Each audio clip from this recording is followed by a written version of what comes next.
MPPSC pre target को लेकर, और 75 दिवसीय कार्यशाला है बच्चों। ये शाम को बैच चल रहा है 2 बजे से लेकर, बैच हमारे यहाँ चल रहा है। इसके अंतर्गत प्रत्येक 5 लेक्चर आयोजित किए जा रहे हैं। तो पहला प्रश्न देखते हैं बच्चों। ये प्रश्न अगर देखा जाए राष्ट्रीय खाद्य सुरक्षा अधिनियम से जुड़ा हुआ 2013 के परिप्रेक्ष्य में, 2013 के तहत ग्रामीण आबादी का कितना प्रतिशत, ग्रामीण आबादी का अगर देखा जाए कितना प्रतिशत हिस्सा कवर किया गया है। ध्यान रखना बच्चों, कितना प्रतिशत हिस्सा कवर किया गया है, किसका, ग्रामीण आबादी का। ध्यान रखना, यहां पर पहले आपको यह मालूम होना चाहिए कि एक्चुअल में जो खाद्य सुरक्षा अधिनियम है, खाद्य सुरक्षा अधिनियम है, उसके अंतर्गत कुल कितनी आबादी कवर है।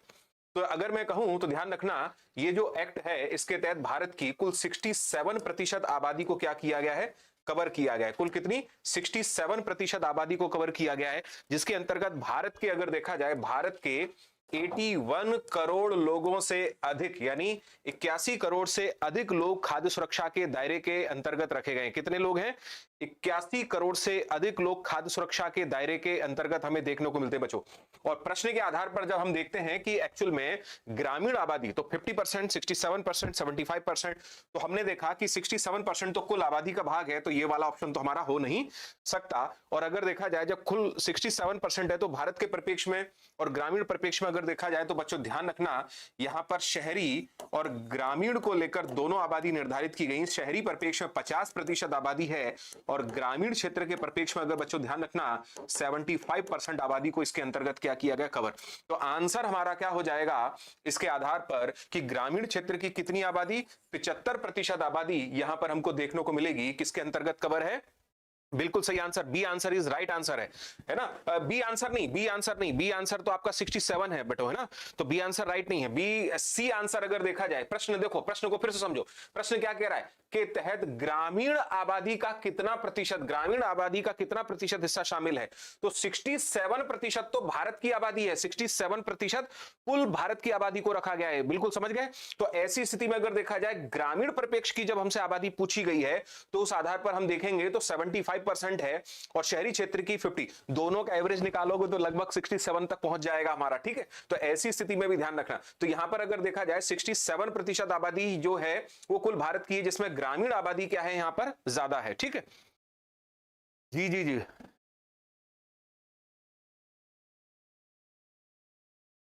ठीक, ठीक है, C answer is right answer हो जाएगा। चलिए अगला देखते हैं। अगला प्रश्न है हमारा बच्चों, स्कूलों में स्कूलों में बच्चों के पोषण स्तर को सुधारने के लिए कौन सी योजना चलाई जाती है जिसे अब पीएम पोषण के नाम से जाना जाता है। पीएम पोषण जो योजना है अगर देखा जाए वो किस नाम से जानी जा रही है, यानी नए परिप्रेक्ष्य में तो पीएम पोषण है, लेकिन पूर्व का नाम क्या है इसके अंतर्गत का हमें देखने को मिला। अंत्योदय योजना, मिड डे मील योजना, जिसे हम मध्याह्न भोजन योजना भी कहते हैं। तीसरा है अन्नपूर्णा योजना और चौथा है आईसीडीएस, यानी एकीकृत अगर देखा जाए बाल विकास कार्यक्रम के परिप्रेक्ष्य में देखा जाता है। तो इसमें से अगर देखा जाए स्कूलों में बच्चों के पोषण स्तर को सुधारने के लिए कौन सा कार्यक्रम संचालित किया जा रहा है। बिल्कुल सही आंसर आप लोगों का, बिल्कुल हाँ।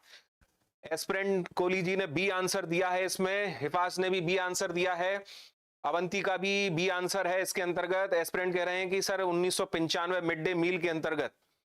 ठीक ठीक, ओके, ठीक है ना, बी आंसर हो गया। रानी का भी बी आंसर है, रानी खान का भी बिल्कुल सही आंसर। ठीक है, तो देखो यहां पर मिड डे मील जो कार्यक्रम है अब उसका नाम मिड डे मील नहीं है बच्चों, अब उसका नाम एक्चुअल में अगर देखा जाए पीएम पोषण। इसका भी अगर मैं पूरा नाम लिखूं तो पीएम पोषण शक्ति योजना है। क्या है, पीएम पोषण शक्ति योजना है। हमारे यहां पर मिड डे मील जो कार्यक्रम है वो 15 अगस्त 1995 में शुरू किया गया था। कब शुरू किया गया था, 15 अगस्त 1995 में शुरू किया गया था। और जिसका नाम अब क्या हो गया है, पीएम पोषण शक्ति योजना। ये लेकिन ये नाम कब बदल दिया गया, 2021 में इसका नाम बदलकर क्या कर दिया गया बच्चों, पीएम पोषण शक्ति योजना। और ये जो पीएम पोषण शक्ति योजना है ये बेसिकली अगर देखा जाए तो हमारा खाद्य सुरक्षा अधिनियम है उसके अंतर्गत क्या की जा रही है, हमारे यहां पर संचालित की जा रही, खाद्य सुरक्षा अधिनियम के तहत। याद रहेगा आप लोगों को। चलिए अगला प्रश्न देखते हैं। अन्नपूर्णा योजना किन व्यक्तियों को लक्षित करती है। अन्नपूर्णा अगर देखा जाए योजना किन व्यक्तियों को लक्षित करती है।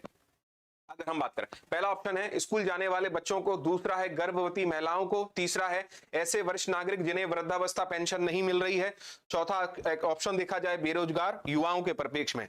तो किसको लक्षित करती है अगर देखें हम यहां पर ऑप्शन में, तो ऑप्शन में अगर देखा जाए, हाँ, पीएम पोषण 2021 की योजना होगी तमिलनाडु में सबसे पहले, ठीक है, हाँ यहाँ तमिलनाडु में सबसे पहले। चलिए अब इसके अंतर्गत अगर हम बात करेंगे तो यहां पर हमें अन्नपूर्णा योजना के परिप्रेक्ष्य में यहां पर समझना है कि अन्नपूर्णा जो योजना है ना बच्चों, ये बेसिकली वर्ष 2001 के वित्त वर्ष के दौरान क्या की गई है, शुरू की गई है।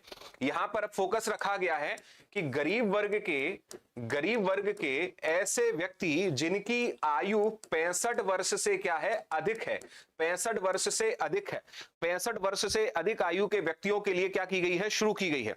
लेकिन ध्यान रखना वरिष्ठ व्यक्ति हैं, तो वरिष्ठ व्यक्ति हैं तो अर्थात ऐसे लोगों पर फोकस किया गया है जिन्हें पेंशन प्राप्त नहीं होती है, जिन्हें पेंशन प्राप्त नहीं होती।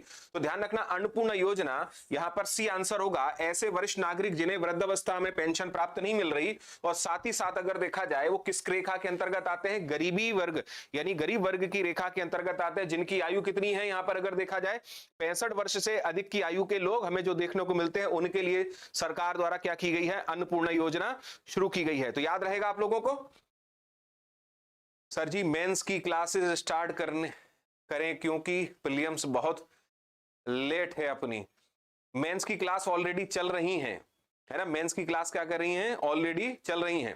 तो हाँ बिल्कुल, तो वहां पर आप देख सकते हो उसको। चलिए अगला देखेंगे इसके अंतर्गत, मौद्रिक नीति समिति यानी मॉनेटरी पॉलिसी कमेटी के संदर्भ में निम्नलिखित कथनों पर, है ना, कथनों पर विचार कीजिए। यह आरबीआई की बेंचमार्क ब्याज दरों का निर्धारण करती है। दूसरा ऑप्शन, यह एक 6 सदस्यीय निकाय है। तीसरा ऑप्शन, इसकी अध्यक्षता केंद्रीय वित्त मंत्री करते हैं। चौथा ऑप्शन, समिति में 3 सदस्य भारत सरकार द्वारा नियुक्त किए जाते हैं। उपरोक्त में से कौन सा कथन सही है? केवल 1 और 2, 2, 3, 4 और केवल 1, 3 और केवल 1, 2 और 4 अगर हम बात करें। ठीक, चलिए तो यहां पर अगर हम बात करें, अब देखो मॉनेटरी पॉलिसी कमेटी पहले क्या होता था, आरबीआई ऑटोनोमस बॉडी के रूप में काम करता था, आज भी करता है, लेकिन कहीं ना कहीं अप्रत्यक्ष रूप से प्रभाव भारत सरकार का देखने को मिलेगा। तो 2016 में बच्चों, 2016 में क्या की गई, एक्चुअल में अगर देखा जाए एमपीसी यानी मॉनेटरी पॉलिसी कमेटी का क्या किया गया है, गठन किया गया है। क्या किया गया है? गठन किया गया है। ठीक है, अब गठन किया गया। अब यहां पर अगर देखा जाए तो धारा 45 है। अब मैं इसको ऐसे समझाऊंगा, आप इसे समझिएगा, ठीक है। जो आरबीआई एक्ट बना हुआ है ना बच्चों, आरबीआई एक्ट बना हुआ है, आरबीआई एक्ट कौन सा हमारा 1934 का, 1934 का, उसकी जो सेक्शन है यानी उसकी जो धारा है, धारा 45 जेड बी के तहत क्या की जाती है, एमपीसी का गठन किया गया है। और इस एमपीसी के अंतर्गत कुल 6 सदस्य होते हैं। कितने सदस्य होते हैं? 6 सदस्य होते हैं बच्चों। इसमें 3 होते हैं आरबीआई के सदस्य होते हैं, जिसमें आरबीआई गवर्नर भी होता है, और 3 होते हैं बच्चों भारत सरकार के। किसके? भारत सरकार द्वारा नियुक्त किए जाते हैं। तो ऐसी स्थिति में ये क्या है, एक 6 सदस्यीय व्यवस्था है। और 6 सदस्यीय व्यवस्था होने के कारण आप देख सकते हो, अब हम ऑप्शन देखें इसके अंतर्गत, तो देखो पहली चीज हो गई कि ये क्या करती है, बेंचमार्क ब्याज दरों का निर्धारण करती है, क्योंकि एमपीसी के माध्यम से ही हमारी चाहे बैंक रेट हो, रेपो रेट हो, या रिवर्स रेपो रेट हो, या हमारी एसएलआर हो, या हमारी सीआरआर हो, ये सभी जो दरें हैं अगर देखा जाए, इन दरों का क्या किया जाता है, निर्धारण किया जाता है। ठीक है, ये सभी का क्या किया जाता है, निर्धारण किया जाता है। ऐसी स्थिति में जय हिंद बेटा, आप प्रत्यक्ष रूप से नहीं बोल सकते हैं ना, कि ये सामने से अगर देखा जाए, हाँ केवल अप्रत्यक्ष रूप से आप कुछ भी बोल सकते हैं इसको लेकर। चलिए तो यहां पर क्या देखा जाए, तो bank rate, repo rate, reverse repo rate, SLR, CRR अगर हम बात करें, ठीक है, 1 मिनट बच्चों, है ना, बैंक रेट है ना,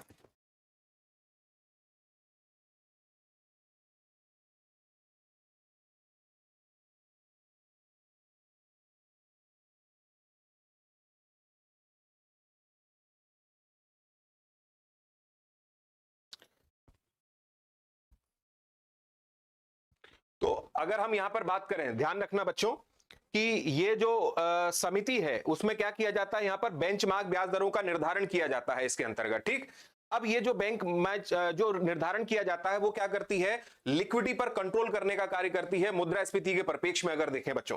तो ध्यान रखना ये एक 6 सदस्यीय निकाय है। कितने सदस्यीय निकाय है? 6 सदस्यीय निकाय है। जैसे कि मैंने आपको बताया कि 3 सदस्य आरबीआई के और 3 सदस्य किसके हैं? भारत सरकार के हैं, यहां पर अगर हम बात करें, ठीक है। और इसी के तरह अगर देखा जाए तो इसकी अध्यक्षता जो है ना वो केंद्रीय वित्त मंत्री नहीं करता। कौन नहीं करता? केंद्रीय वित्त मंत्री नहीं करता। यहां पर अगर देखा जाए आरबीआई के जो सदस्य हैं उसमें आरबीआई गवर्नर भी क्या है यहां पर शामिल है। और ऐसी स्थिति में देखा जाए तो आरबीआई गवर्नर क्या करता है? इसकी अध्यक्षता करता है। इसमें 3 सदस्य जैसे मैंने लिखा है आपको देखो नीचे, तो भारत सरकार के द्वारा नियुक्त किए जाते हैं। तो इसमें तीसरा ऑप्शन को छोड़कर अगर देखा जाए तो पहला, दूसरा और चौथा, पहला, दूसरा और चौथा आंसर हमारा क्या हो जाएगा? राइट आंसर, जैसे कि बहुत से बच्चों ने इसके अंतर्गत दिया भी है। ठीक है, तो बहुत से बच्चों ने इसके अंतर्गत दिया भी है। चलिए, गुड इवनिंग सभी को, है ना बच्चों। चलो अगला प्रश्न देखते हैं। आरबीआई के पूंजी पर्याप्तता अनुपात CAR का मुख्य उद्देश्य क्या है? CAR का मुख्य उद्देश्य क्या है? पहला ऑप्शन अगर देखा जाए, बैंकों को अधिक लाभ कमाना। बैंकों को क्या करना? अधिक लाभ कमाना। दूसरा, यह सुनिश्चित करना कि बैंक अपने जोखिम का सामना करने के लिए पर्याप्त पूंजी रखें। तीसरा है सरकारी घाटे को कम करना। चौथा है विदेशी निवेश को बढ़ावा देना। चौथा है विदेशी निवेश को क्या करना? बढ़ावा देना है। ऐसी स्थिति में अगर देखा जाए तो बच्चों ध्यान रखना, ये पूंजी पर्याप्तता अनुपात, अगर हम इसके कॉन्सेप्ट को देखें, आपको अगर पता होगा तो आप लोगों ने इसमें पढ़ा, बिल्कुल आप जो आंसर दे रहे हैं बिल्कुल सही है, लेकिन कॉन्सेप्ट के साथ अगर इसको समझें तो आपने एक शब्द सुना होगा, बेसल। नाम सुना है? बेसल। तो बेसल मानक जो है वो बेसल मानक के अंतर्गत क्या किया गया है? यहां पर जो पूंजी पर्याप्तता अनुपात का अवधारणा है उसे अपनाया गया है। किसे अपनाया गया? पूंजी पर्याप्तता अवधारणा को अपनाया गया है। और यही बेसल मानक क्या करता है? बैंकों के जोखिमों को कम करता है। क्या करता है? बैंकों के जोखिमों को कम करता है। ऐसी स्थिति में अगर देखा जाए तो यह सुनिश्चित कर रहा है क्या? कि जोखिमों का सामना करने के लिए पर्याप्त पूंजी रखना। अब देखो मैं समझाता हूं, जो बेसल मानक है वो 3 बेसल मानक बनाए गए। कौन कौन से? तो पहला अगर देखा जाए 1988 में अगर हम बात करें, पहला ऑप्शन अगर हम बात करें तो 1988 में बनाया गया पहला बेसल मानक। दूसरा बेसल मानक अगर देखा जाए 2004 में बनाया गया। तीसरा बेसल मानक 2010 के अंतर्गत बनाया गया। तो 3 बेसल मानक बनाए गए बच्चों। इसके तहत प्रत्येक बैंक को यह कहा गया था कि 8% आपको अपने कुल जो जमाए हैं उसका क्या करना है? अपने पास रिजर्व के रूप में रखना है। 2004 में इसकी सीमा बढ़ाकर क्या कर दी गई? 9% कर दी गई पूंजी पर्याप्तता अनुपात के परिप्रेक्ष्य में। 2010 में अगर देखा जाए इसकी पूंजी पर्याप्तता 10% कर दी गई। लेकिन भारत में आरबीआई ने क्या किया? 11% इसको इंप्लीमेंटेशन कराया है। तो यहां पर अगर देखा जाए सुनिश्चित करना, बैंक अपने जोखिमों का सामना करने के लिए क्या रखें? पर्याप्त मात्रा में पूंजी पर्याप्त अनुपात रखें। हाँ, मध्य भारत के संदर्भ में अगर देखोगे ना, ये देखो 1988 में लागू हुआ है। कहां पर? BIS के द्वारा। BIS यानी ब्यूरो ऑफ इंटरनेशनल सेटलमेंट, ये स्विट्जरलैंड के अंतर्गत है। कहां पर है इस मुख्यालय इसका? स्विट्जरलैंड में, बेसल शहर में, इसीलिए बेसल मानक कहते हैं। तो यहां पर जो आंसर हो गया आपका उद्देश्य क्या हो जाएगा? बी आंसर हो जाएगा, जैसे कि बच्चों ने सही आंसर दिया है। ठीक है, चलिए अगला प्रश्न देखते हैं हम लोग। यदि किसी देश की राष्ट्रीय आय नेशनल इनकम चालू मूल्य पर बढ़ रही है, चालू मूल्य पर, देखो करंट प्राइस पर, यानी क्या हो रही है? बढ़ रही है। तो चालू मूल्य पर बढ़ रही है लेकिन स्थिर मूल्य पर लगभग स्थिर है, तो इसका अर्थ क्या है? तो इसका अर्थ क्या होगा इसके अंतर्गत अगर हम बात करें तो देखो, पहला, उत्पादन में वास्तविक वृद्धि हुई है। उत्पादन में क्या हुई है? वास्तविक वृद्धि हुई है। दूसरा अगर देखा जाए केवल जनसंख्या बढ़ी है। तीसरा अगर देखा जाए मुद्रास्फीति में वृद्धि हुई है। चौथा अगर देखें निर्यात में क्या हुई है? गिरावट हमें देखने को मिली है। तो यदि अगर आपने कॉन्सेप्ट पढ़ा हुआ होगा तो आप लोग 2 चीज देखते हैं कभी भी, जब भी डेटा प्रकाशित होता है नेशनल इनकम का, यानी जीडीपी, जीवीए, कुछ भी हो, तो स्थिर मूल्य और चालू मूल्य होते हैं। स्थिर मूल्य और चालू मूल्य होते हैं। यानी स्थिर मूल्य से तात्पर्य है जब हम क्या करते हैं, नेशनल इनकम यानी राष्ट्रीय आय को आधार वर्ष पर दर्शाते हैं, आधार वर्ष पर दर्शाते हैं, तो उसे हम क्या कहते हैं? स्थिर मूल्य के आंकड़े। वहीं जब हम नेशनल इनकम को क्या करते हैं? मुद्रास्फीति के साथ दर्शाते हैं, इन्फ्लेशन के साथ दर्शाते हैं, तो उसे हम क्या कहते हैं? चालू मूल्य के आंकड़े कहते हैं। और ये चालू मूल्य के आंकड़े ये बताता है कि देश के परिप्रेक्ष्य में कितनी वस्तु सेवाओं के परिप्रेक्ष्य में इन्फ्लेशन के कारण हमें वृद्धि देखने को मिल रही। ये मुद्रास्फीति मुद्रास्फीति के कारण यानी मूल्य में बढ़ोतरी के कारण क्या हो रही है? वृद्धि।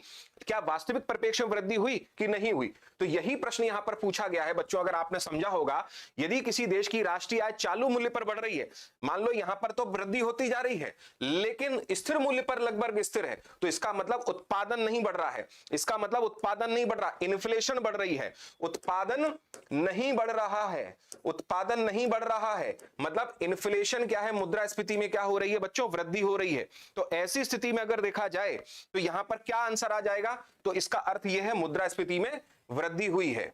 ठीक है बच्चों, तो ये हमको क्लियर समझ में आता है। ठीक, बुक के लिए धन्यवाद आप सभी का। रामेश्वर जी बिल्कुल, हाँ। चलिए अगला प्रश्न देखते हैं हम इसमें।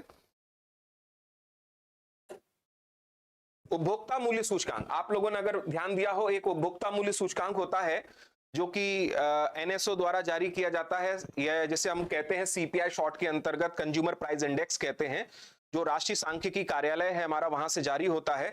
तो के संदर्भ में मौद्रिक नीति का लक्ष्य क्या निर्धारित किया गया है? आप ध्यान रखना, प्रश्न पूछ रहा है कि जो सीपीआई है, सीपीआई कौन जारी करता है? सीपीआई जारी करता है एनएसओ, उसके आधार पर। तो इसके परिप्रेक्ष्य में क्या निर्धारित किया गया है मौद्रिक नीति लक्ष्य को लेकर? 2% प्लस 1% के परिप्रेक्ष्य माइनस के, ये प्लस माइनस है बेटा, है ना। 4% plus minus 2%, 5% plus minus 1%, D 6% स्थिर। तो कौन सा आंसर होगा इसके अंतर्गत आपका? अगर आपने मॉनेटरी पॉलिसी जो हाल ही में चर्चा में है, इसीलिए मैंने मॉनेटरी पॉलिसी के कुछ क्वेश्चंस रखे हैं, क्योंकि मॉनेटरी पॉलिसी को लेकर इस बार आलोचना हुई है कि मॉनेटरी पॉलिसी इस बार क्या नहीं कर रही? मॉनेटरी पॉलिसी ध्यान नहीं दे रही। किस पर ध्यान नहीं दे रही?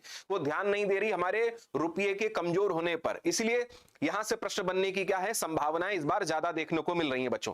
तो यहां पर आप ध्यान रखना बच्चों कि जो उपभोक्ता मूल्य सूचकांक है उसके परिप्रेक्ष्य में जो हमारी मॉनेटरी पॉलिसी है, मौद्रिक नीति है, वो क्या करती है? नियंत्रण रखने का कार्य करती है। लेकिन कितना? तो आंसर आप लोग जो दे रहे हो, B is right answer. B is क्या हो जाएगा हमारा?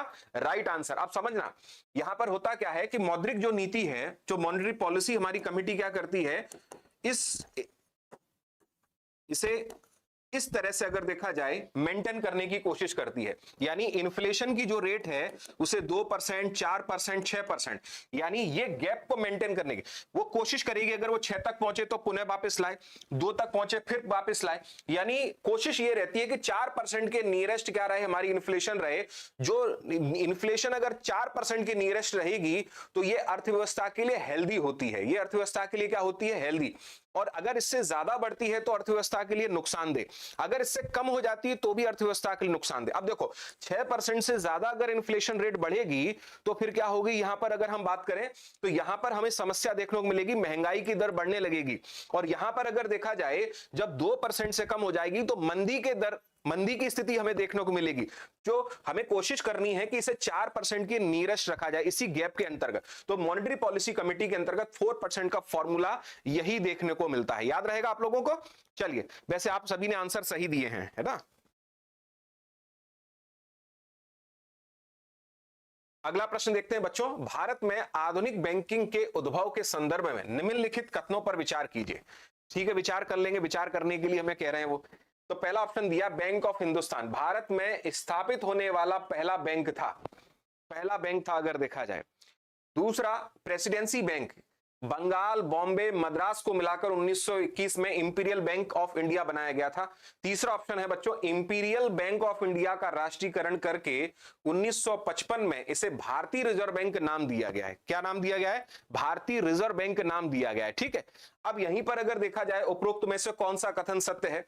सही, तो केवल 1 और 2, फिर दूसरा है 2 3 और तीसरा है 1 3 और 1 2 3। कौन से ऑप्शन सही हैं? इसमें आंसर जो आया है पहले देखने को मिला है उसके अंतर्गत रानी ने आंसर दिया है बी आंसर इसका, और अवंती ने भी बी आंसर दिया। एस्पिरेंट कह रहे हैं 1 2 3 होगा सर, और अनित जी कह रहे हैं ए आंसर होगा सर, 1 और 2 होगा केवल। तो 1 2 3 होगा कि नहीं होगा, आप इसको अगर चेक करें हैं कि नहीं करें। चलिए, तो यहां पर पहली चीज अगर मैं बात करूं बच्चों, ध्यान रखना, बैंक ऑफ जो हिंदुस्तान है ना, बैंक ऑफ हिंदुस्तान की स्थापना जो है वो 1770 में हुई। कब हुई है? 1770 में। और लगभग अगर देखा जाए 1830 में ये बैंक फाइनेंशियली प्रॉब्लम्स के कारण क्या कर दिया गया था? 1830 में बंद हो गया था। कब हो गया था? 1830 में बंद कर दिया गया। तो ये वास्तविकता में स्थापित होने वाला भारत का पहला बैंक था, ये सही है।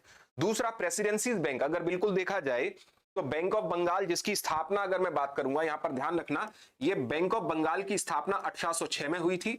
बैंक ऑफ बॉम्बे की स्थापना अगर देखा जाए 1840 में की गई, 1800, हाँ, बैंक ऑफ बॉम्बे। और फिर अगर देखा जाए तो यहां पर 1843 के परिप्रेक्ष्य में हमें मद्रास के परिप्रेक्ष्य में देखने मिलता है। वो मिलाकर 1921 में क्या हुआ, इंपीरियल बैंक ऑफ इंडिया की स्थापना की गई। लेकिन बच्चों ध्यान रखना, जो उसका राष्ट्रीयकरण है वो राष्ट्रीयकरण तो हुआ है, लेकिन इसे भारतीय रिजर्व बैंक नहीं नाम दिया गया, इसे आरबीआई नाम नहीं दिया गया। इसे 1 जुलाई, अगर मैं एग्जैक्ट डेट बोलूं तो 1 जुलाई 1955 को इसका नाम स्टेट बैंक ऑफ इंडिया रखा गया। क्या रखा गया? State bank of India. एक कमेटी गठित की गई थी, मैं उन कमेटी का भी नाम लिख देता हूं, आप ध्यान रखिएगा, गोरवाल समिति। क्या नाम था? गोरवाल समिति। गोरवाल समिति की सिफारिश पर इंपीरियल बैंक ऑफ इंडिया की क्या की गई थी बच्चों? यहां पर राष्ट्रीयकरण करने की सिफारिश की गई थी। तो इसके आधार पर आंसर हमारा क्या हो जाएगा? केवल 1, 2 आंसर सही है, तीसरा ऑप्शन हमारा पूरी तरह सही नहीं है। राष्ट्रीयकरण तो 1955 में हुआ, लेकिन आरबीआई नहीं है, वो एसबीआई होगा। तो ये छोटी छोटी सी जो सिली मिस्टेक होती है ना, ये हमें बिल्कुल नहीं करनी, ठीक है। चलिए, बिल्कुल सही आंसर है ना, अवंती का बी आंसर था जो कि गड़बड़ रहा, ठीक। और सबका आंसर ए, इसमें एसबीआई 1 जुलाई 1925, बिल्कुल 1955 बिल्कुल सही आंसर है ना, ठीक ठीक। चलिए अगला देखते हैं अपन एक और। वित्तीय समावेशन सूचकांक के संदर्भ में निम्नलिखित कथनों पर विचार कीजिए। इसे नीति आयोग द्वारा प्रतिवर्ष जारी किया जाता है। दूसरा, इस सूचकांक का मूल्य 0 से 100 के बीच होता है। इसमें बैंकिंग, निवेश, बीमा और पेंशन जैसे विभिन्न आयामों को शामिल किया जाता है। तो वित्तीय समावेशन अगर देखा जाए, फाइनेंशियल इंक्लूजन की हाल ही में रिपोर्ट आई है और उस रिपोर्ट के अंतर्गत बताया गया है कि भारत में वित्तीय समावेशन गत वर्षों की तुलना में क्या है? बढ़ा है। लेकिन ये रिपोर्ट जारी कौन करता है, ये आपको बहुत अच्छे से पता होना चाहिए।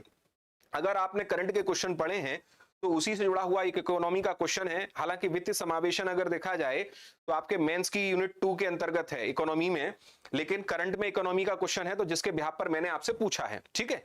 अब यहां पर अगर देखा जाए तो आंसर आ रहा है सी, ए और बी आंसर हमें देखने को मिल रहे हैं। सी, ए, एस्पिरेंट ने कहा कि सी होगा सर, अनीत कह रहे हैं कि ए होगा, रानी जी कह रही हैं इसमें बी आंसर होगा, और एस्पिरेंट कह रहे हैं इसके अंतर्गत सी आंसर ही होगा सर। चलो देखते हैं। तो बच्चों ध्यान रखना, पहली चीज, जैसे ऑप्शन में हमारे पास स्टेटमेंट दिया है, इसे नीति आयोग जारी करता है। तो नीति आयोग प्रतिवर्ष जारी नहीं करता, इसे नीति आयोग जारी नहीं करता, यहीं से आप समझ लीजिए। इससे आरबीआई द्वारा जारी किया जाता है प्रतिवर्ष। कौन जारी करता है? आरबीआई द्वारा।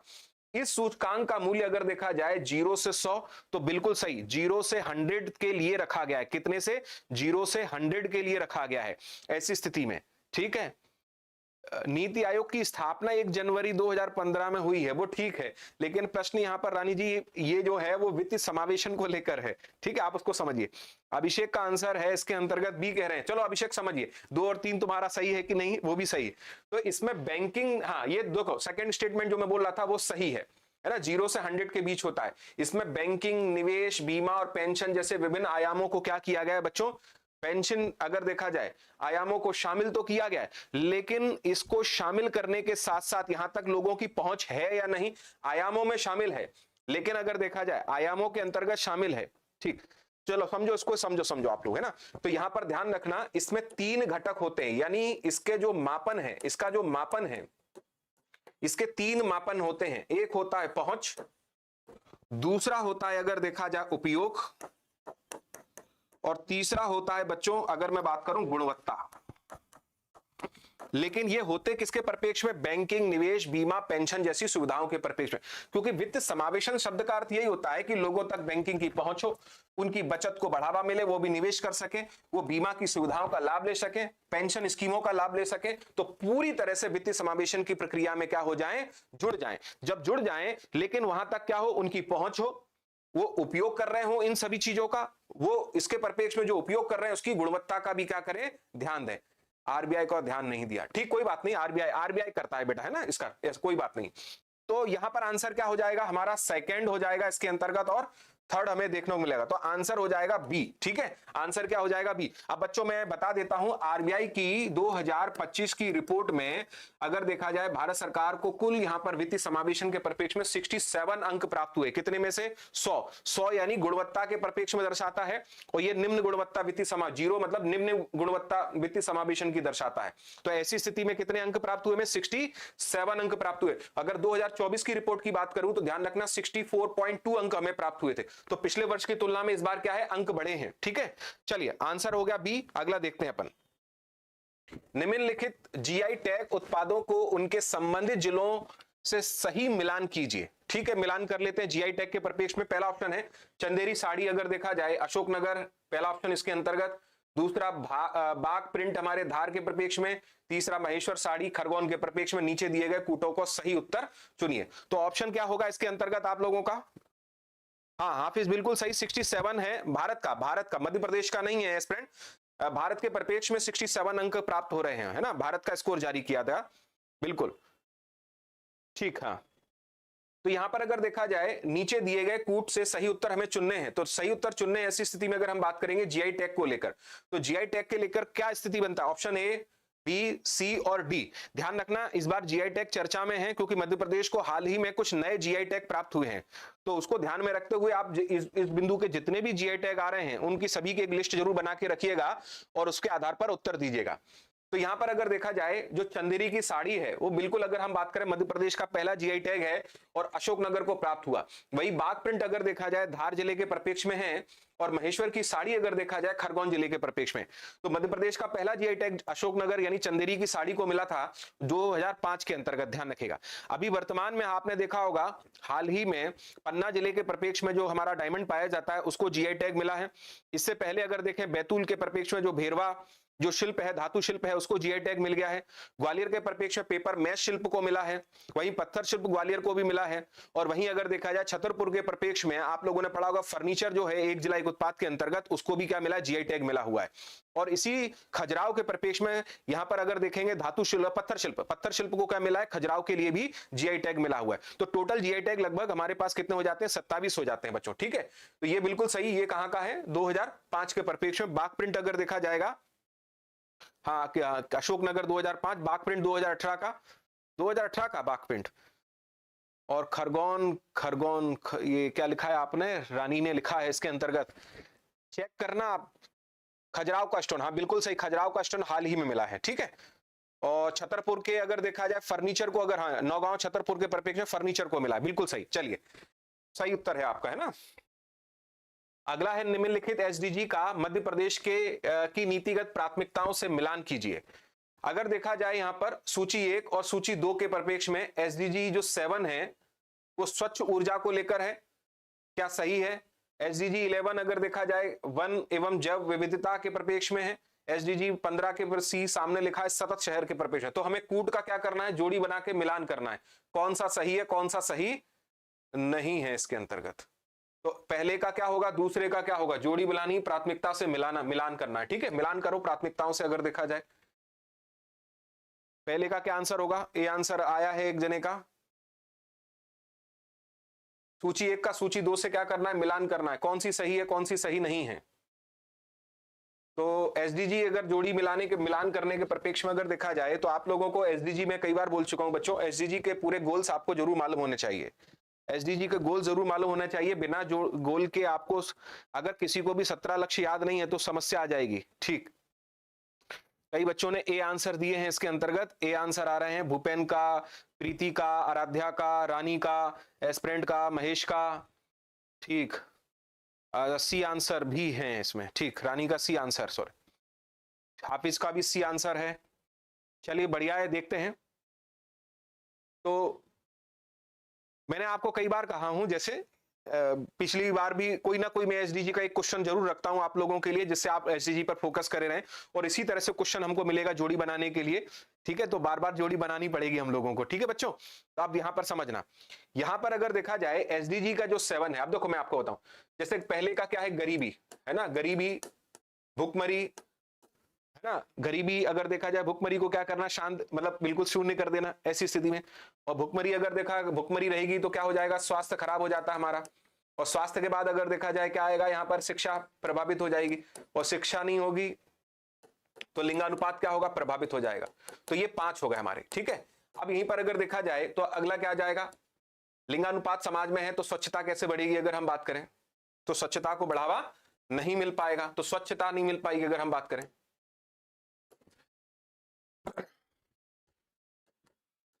स्वच्छता नहीं हो पाएगी, और जब स्वच्छता नहीं हो पाएगी तो स्वच्छ ऊर्जा नहीं मिल पाएगी, स्वच्छता है ना, और स्वच्छ ऊर्जा नहीं मिल पाएगी, और स्वच्छ ऊर्जा नहीं होगी तो सतत आर्थिक विकास को बढ़ावा नहीं मिल पाएगा, तो सतत आर्थिक विकास को बढ़ावा नहीं मिल पाएगा। सतत आर्थिक विकास के बाद अगर देखा जाए, सतत आर्थिक विकास अगर बढ़ता है तो क्या होगा, बुनियादी ढांचे का विकास हो जाएगा। क्या हो जाएगा, बुनियादी ढांचे का विकास हो जाएगा, ठीक है। और बुनियादी ढांचे का विकास होगा तो असमानता में क्या आ जाएगी, क्षेत्रीय समानता में कमी आ जाएगी, असमानता में कमी आएगी, असमानता कम हो जाएगी, और असमानता कम होगी तो मतलब शहरी क्षेत्र का क्या होगा, शहरी विकास होगा, शहरी आधुनिक विकास होगा, शहरी क्षेत्र का, शहरी और आधुनिक क्षेत्र का क्या होगा, सतत शहरी क्षेत्र का विकास हो जाएगा। और शहरी क्षेत्र का विकास होगा तो जिम्मेदारी बढ़ेगी हमारी, जिम्मेदारी किसके परिप्रेक्ष्य में बढ़ेगी, जिम्मेदारी बढ़ेगी उत्पादन उपभोग को लेकर, उत्पादन उपभोग को लेकर, किसको लेकर, उत्पादन उपभोग को लेकर। फिर अगर देखा जाए जिम्मेदारी बढ़ी तो जलवायु कार्यवाही करनी पड़ेगी, जलवायु कार्यवाही करनी पड़ेगी। ऐसे करके आप सीक्वेंसली क्या कर सकते हो, याद रख सकते हो। जलवायु कार्यवाही हमें 2 क्षेत्र के परिप्रेक्ष्य में करनी पड़ेगी, एक तो महासागर के लिए और एक स्थल के लिए, ठीक है। और फिर अगर देखा जाए उसके बाद क्या करना पड़ेगा, संस्थाओं की स्थापना करनी पड़ेगी, संस्था, और संस्था के बाद 17वां बनता है, वो बनता है हमारी साझेदारी को लेकर है, साझेदारी। अब देखो 1 2 3 4 5 6 7 8 और ये 9 और ये 10 और ये हमारा 11 12 13 14 15 और ये 16। अब आप बना सकते हैं, बिल्कुल बना सकते हैं। अब यहां पर देखा जाए तो स्वच्छ ऊर्जा के परिप्रेक्ष्य में देखो कौन सा है हमारे पास, स्वच्छ ऊर्जा के परिप्रेक्ष्य में 7वां, तो आंसर 7वां हो गया। एसडीजी के परिप्रेक्ष्य में 11वां लक्ष्य अगर देखा जाए कौन सा है, 11वां लक्ष्य सतत शहरी विकास, सतत शहरी विकास अगर देखा जाए कहां पर है हमारा, तो ये हमारा सी हो जाएगा। और एसडीजी 15 के परिप्रेक्ष्य में आप देखोगे तो 15 के परिप्रेक्ष्य में स्थल पारिस्थितिकी के परिप्रेक्ष्य में कौन सा बिंदु आता है, वन एवं जैव विविधता। तो इसके आधार पर जब हम आंसर मिलाएंगे तो पहले का ए हो गया, और दूसरे का क्या हो जाएगा, सी हो जाएगा, और तीसरे का क्या हो जाएगा, बी हो जाएगा। तो ऐसी स्थिति में अगर देखा जाए पहले का ए 2 ही जगह मिल रहा है लेकिन सेकंड का बी, तो आंसर केवल सी होगा। केवल क्या होगा, सी होगा बच्चों। तो याद रहेगा आप लोगों को, गरीबी भुखमरी, बिल्कुल सही एस्पिरेंट। अब आपका नाम तो पता नहीं लेकिन आपने अपनी आईडी एस्पिरेंट के नाम से बना रखी है, बिल्कुल सही आंसर, ठीक। तो ट्रिकी याद करो आप लोग, है ना, स्मार्टली वर्क करो, हार्ड वर्क कर लो वो तो कर ही रहे हैं, स्मार्ट वर्क भी करना है कुछ चीजों को कैसे, क्योंकि ये कॉन्सेप्चुअल चीज नहीं है, रटने वाली चीजें ज्यादा हैं इसके अंतर्गत। चलो अगला प्रश्न देखते हैं। अगला प्रश्न है बच्चों, एक जिला एक उत्पाद को लेकर है। अब देखो इसमें भी हमें जोड़ी बनानी, सम्मिलित करना है, नीचे दिए गए कूट का प्रयोग कर सही उत्तर चुनेंगे अपन, ठीक है। तो एक जिला एक उत्पाद को लेकर आप लोगों ने पढ़ा होगा, मध्य प्रदेश के अंतर्गत अगर देखा जाए 38 उत्पाद, 38 कितने उत्पादों को, 38 उत्पादों को अगर देखा जाए एक जिला एक उत्पाद के अंतर्गत रखा गया है, लेकिन कितने जिलों के परिप्रेक्ष्य में, 52 जिलों के परिप्रेक्ष्य में, कितने जिलों के परिप्रेक्ष्य में, 52 जिलों के परिप्रेक्ष्य में, बिल्कुल ठीक है बेटा, ठीक। चलो अब इसको देख लेते हैं एक बार। जबलपुर के परिप्रेक्ष्य में अगर देखा जाए एक जिला एक उत्पाद के लेकर क्या है, एक जिला एक उत्पाद को लेकर इसमें क्या दिया हुआ है, भोपाल को लेकर क्या है, छिंदवाड़ा को लेकर क्या है, इंदौर को लेकर क्या है। आप एक बार जोड़ी बना के देखें इसके अंतर्गत, जी जोड़ी बनाकर देखें एक बार इसमें। चलिए ठीक, सी आंसर, शिवम कोहली नाम है सर, अच्छा शिवम कोहली, ठीक है। रानी ने आंसर दिया सबसे पहले इसमें, शिव हाफिज ने दिया बी आंसर, सबने बी आंसर, अशोक कुमार का बी आंसर, भूपेन का भी बी आंसर आया है, एस्पिरेंट का भी बी आंसर आया है, प्रीति का भी बी आंसर आया है। बहुत बढ़िया बच्चों, यानी आप पढ़े हो, इसका मतलब बिल्कुल सही। अगर देखा जाए जबलपुर के परिप्रेक्ष्य में बिल्कुल सही मटर है, अगर यहां पर हम बात करेंगे। भोपाल के परिप्रेक्ष्य में बटुआ या जरदौजी है ना, अगर हम बात करें बटुआ या जरदौजी। फिर अगर देखा जाए छिंदवाड़ा के परिप्रेक्ष्य में संतरा है, और इंदौर के परिप्रेक्ष्य में हमें क्या मिल रहा है, चमड़े के खिलौने मिल रहे हैं। तो जैसे कि आप लोगों ने बी आंसर दिया है, तो देखो बी आंसर के हिसाब से ए का 2 हो गया, बी का 1 हो गया, सी का 4 हो गया और डी का 3 हो गया। तो बिल्कुल राइट आंसर है आप लोगों का, बिल्कुल सही आंसर है, ठीक है, बहुत बढ़िया, शानदार परफॉर्मेंस आप लोगों का। चलिए अगला देखते हैं। मध्य प्रदेश में रेल परिवहन के संबंध में निम्न में से कौन सा युग्म सम्मिलित नहीं है, कौन सा युग्म सम्मिलित नहीं है बच्चों। पश्चिमी मध्य रेलवे का मुख्यालय जबलपुर में है कि नहीं है, पश्चिम मध्य रेलवे का मुख्यालय ऑप्शन दूसरा है। अगर हम बात करें कि मध्य प्रदेश का सबसे बड़ा रेलवे जंक्शन इटारसी है या नहीं। फिर है मध्य प्रदेश की पहली आईएसओ प्रमाणित अगर देखा जाए ट्रेन हबीबगंज नई दिल्ली शताब्दी एक्सप्रेस है, अगर देखा जाए नई दिल्ली शताब्दी एक्सप्रेस है। और दक्षिण पूर्व रेलवे का मुख्यालय अगर देखा जाए इंदौर। तो कौन सा आंसर होगा इसमें?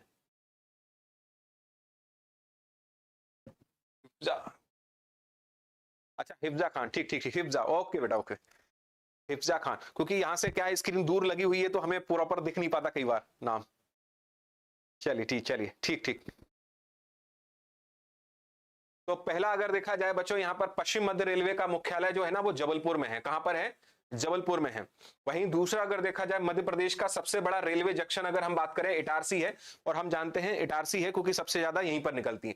मध्य प्रदेश की पहली आईएसओ प्रमाणित ट्रेन अगर देखा जाए हबीबगंज रेलवे स्टेशन से चलती है, भोपाल एक्सप्रेस है। क्या नाम है उसका? भोपाल एक्सप्रेस है ना। मध्य प्रदेश की अगर देखा जाए प्रदेश की पहली अगर आईएसओ प्रमाणित हबीबगंज नई दिल्ली शताब्दी, हबीबगंज नहीं भोपाल एक्सप्रेस है बेटा। क्या है? भोपाल एक्सप्रेस।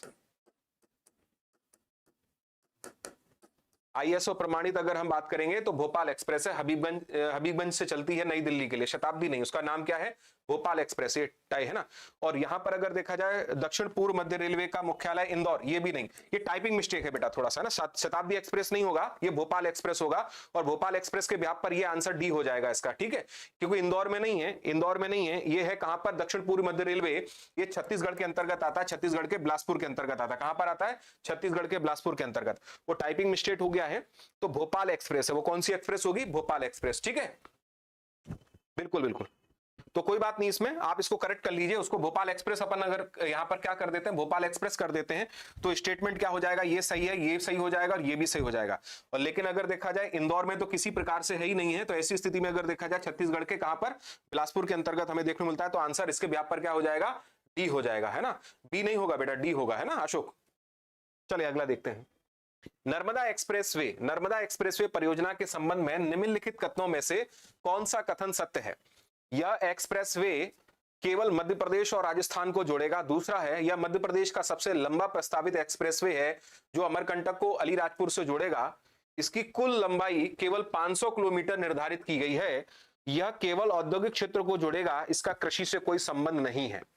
तो बच्चों नर्मदा एक्सप्रेसवे के संबंध में कौन सा कथन सत्य है? हमारा फोकस किस पर होगा? सत्य पर होगा।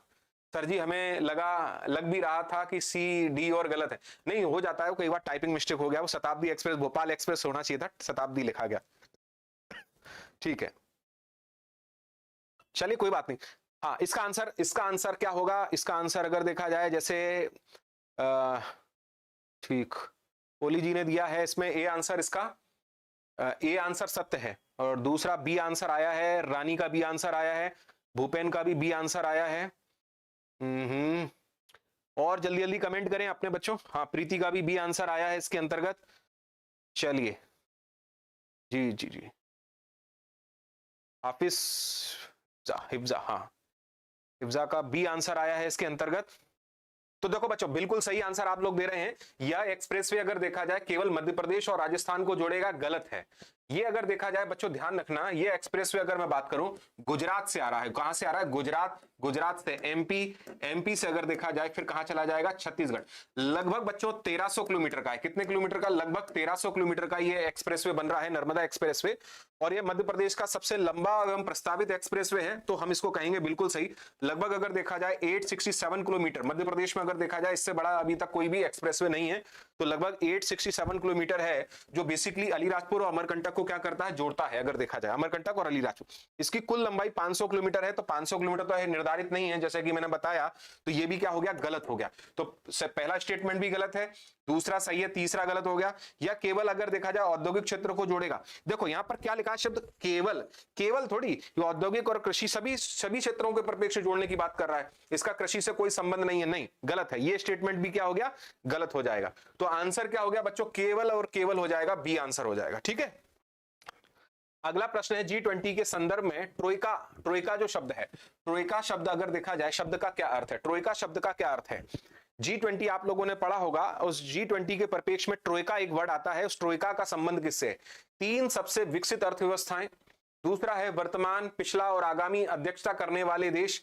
तीसरा है सी आंसर, G20 के भीतर 3 प्रमुख सैन्य शक्तियां। और चौथा डी आंसर है अमेरिका, चीन और यूरोपीय संघ का समूह। अगर देखा जाए तो कितने यहां पर अगर हम बात करेंगे ट्रोइका के परिप्रेक्ष्य में बिंदु देखने को मिल रहे हैं हमें, किसके संदर्भ में? 3 हैं, अलग अलग देशों के परिप्रेक्ष्य में है कि G20 के भीतर अगर देखा जाए सैन्य शक्ति को लेकर कोई बिंदु बन रहा है। तो क्या आंसर बनता है जी? ठीक, आनंद को भी गुड इवनिंग। बिल्कुल गुड इवनिंग बेटा, आपका भी स्वागत है कर्मा आईएएस के इस प्लेटफॉर्म पर। सभी बच्चों का स्वागत है। जितने बच्चे लाइव हैं कमेंट जरूर करें, जिससे क्या है कि ये कंफर्म हो सके कि आप कितना सही अनुमान लगाते हैं। कई लोग तो ये अनुमान लगाते हैं कि सर हम लोग बाद में देख लेंगे किसका आंसर क्या आ रहा है, क्या चेक करेंगे, इसलिए हम लोग कमेंट नहीं करते, क्योंकि लाइव लेते हैं लेकिन कमेंट कुछ लोग करते हैं।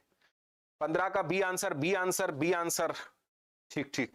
15 का सी आंसर भी दिए हैं कुछ बच्चे इसमें, और B answer, only B answer. Abhishek ने कहा बी आंसर, अशोक ने कहा बी आंसर, दिव्या ने कहा B answer, B answer Ashok का, अभिषेक का, ठीक। चलो ठीक है। देखो बच्चों, अगर देखा जाए ट्रोइका बेसिकली जो एक शब्द, ऐसा शब्द यूज किया गया यहां पर, जो यहां पर एक पावरफुल संस्था के, एक पावरफुल लोगों का एक संगठन हमें देखने को मिलता है, लेकिन तात्कालिक। पावरफुल क्यों कह रहा हूं? क्योंकि अध्यक्षता कौन कर रहा है उस समय? अध्यक्षता। तो ध्यान रखना, ट्रोइका के अंतर्गत 3 देश होते हैं। ट्रोइका के अंतर्गत अगर देखा जाए इसमें 3 देश होते हैं। जैसे उदाहरण बोल रहा हूं, जैसे अभी हाल ही में क्या हुआ, दक्षिण अफ्रीका के अंतर्गत G20 का सम्मेलन हुआ अभी इसी वर्ष। अब 2025 में G20 का सम्मेलन कहां हुआ, अब वो भी समझ लो, अफ्रीका में हुआ। इससे पहले कहां हुआ था? इससे पहले हुआ था ब्राजील में। ब्राजील में कब हुआ? 2024 में। तो 2024 में। अगला अगर कहां होगा? अगला होगा अमेरिका में। तो 2026 में कहां होगा? अमेरिका में। इन तीनों से बच्चों, इन तीनों से मिलकर बनती है ट्रोइका। अब ट्रोइका क्या निर्धारित करेगी कि अगला अध्यक्ष किसे बनाया जाएगा, अगली जिम्मेदारी किसे सौंपी जाएगी। तो जब G20 का सम्मेलन हुआ तो अगली जिम्मेदारी किसे सौंपी जाएगी? अमेरिका को। फिर इसी तरह से अगर देखा जाए अफ्रीका, यानी 2026 में जब अमेरिका में आयोजित किया जाएगा तो यहां पर क्या हो जाएगा? अफ्रीका यहां पर आ जाएगा, अमेरिका यहां पर आ जाएगा, और 2027 का जो मेजबान देश होगा वो कहां पहुंच जाएगा? इसकी, अमेरिका की जगह। तो ये 3 देश होते हैं जिनसे मिलकर बनती है क्या बच्चों? ट्रोइका। याद रहेगा? तो बी आंसर आप लोगों का बिल्कुल सही आंसर है, और ये मैंने बता दिया। और ध्यान रखना है, ब्राजील से पहले कहां 2023 में G20 का सम्मेलन हुआ था, भारत में G20 का सम्मेलन हुआ। याद रहेगा? चलो अगला देखते हैं। निम्नलिखित में से कौन सा देश सार्क का सदस्य नहीं है? यानी हमारे साउथ एशियन एसोसिएशन रीजनल कॉम्प्रिहेंस अगर देखा जाए, हाँ, रीजनल कॉपरेशन के अंतर्गत शामिल नहीं है। हाँ, 2026 की बिल्कुल सही। कोहली का बिल्कुल, हाँ कोहली जी, ठीक। राधे राधे ऋतिक पांडे जी, राधे राधे। बिल्कुल सर जी, आपकी मेंस की शक्ति इन लोगों को पता नहीं। अरे अभिषेक, ऐसा कुछ नहीं है, सब प्रभु के आशीर्वाद और कृपा है, नहीं तो आलोचनाओं का बाजार बहुत बड़ा है आज की डेट में। तो मुद्दे पर आते हैं, वो तो समय और बच्चा खुद निर्धारित करता है कि क्या सत्य है क्या असत्य है, और समय सबको अपना परिचय कराता है। समय में बहुत समय को शक्तिशाली माना है मैंने हमेशा जिंदगी में।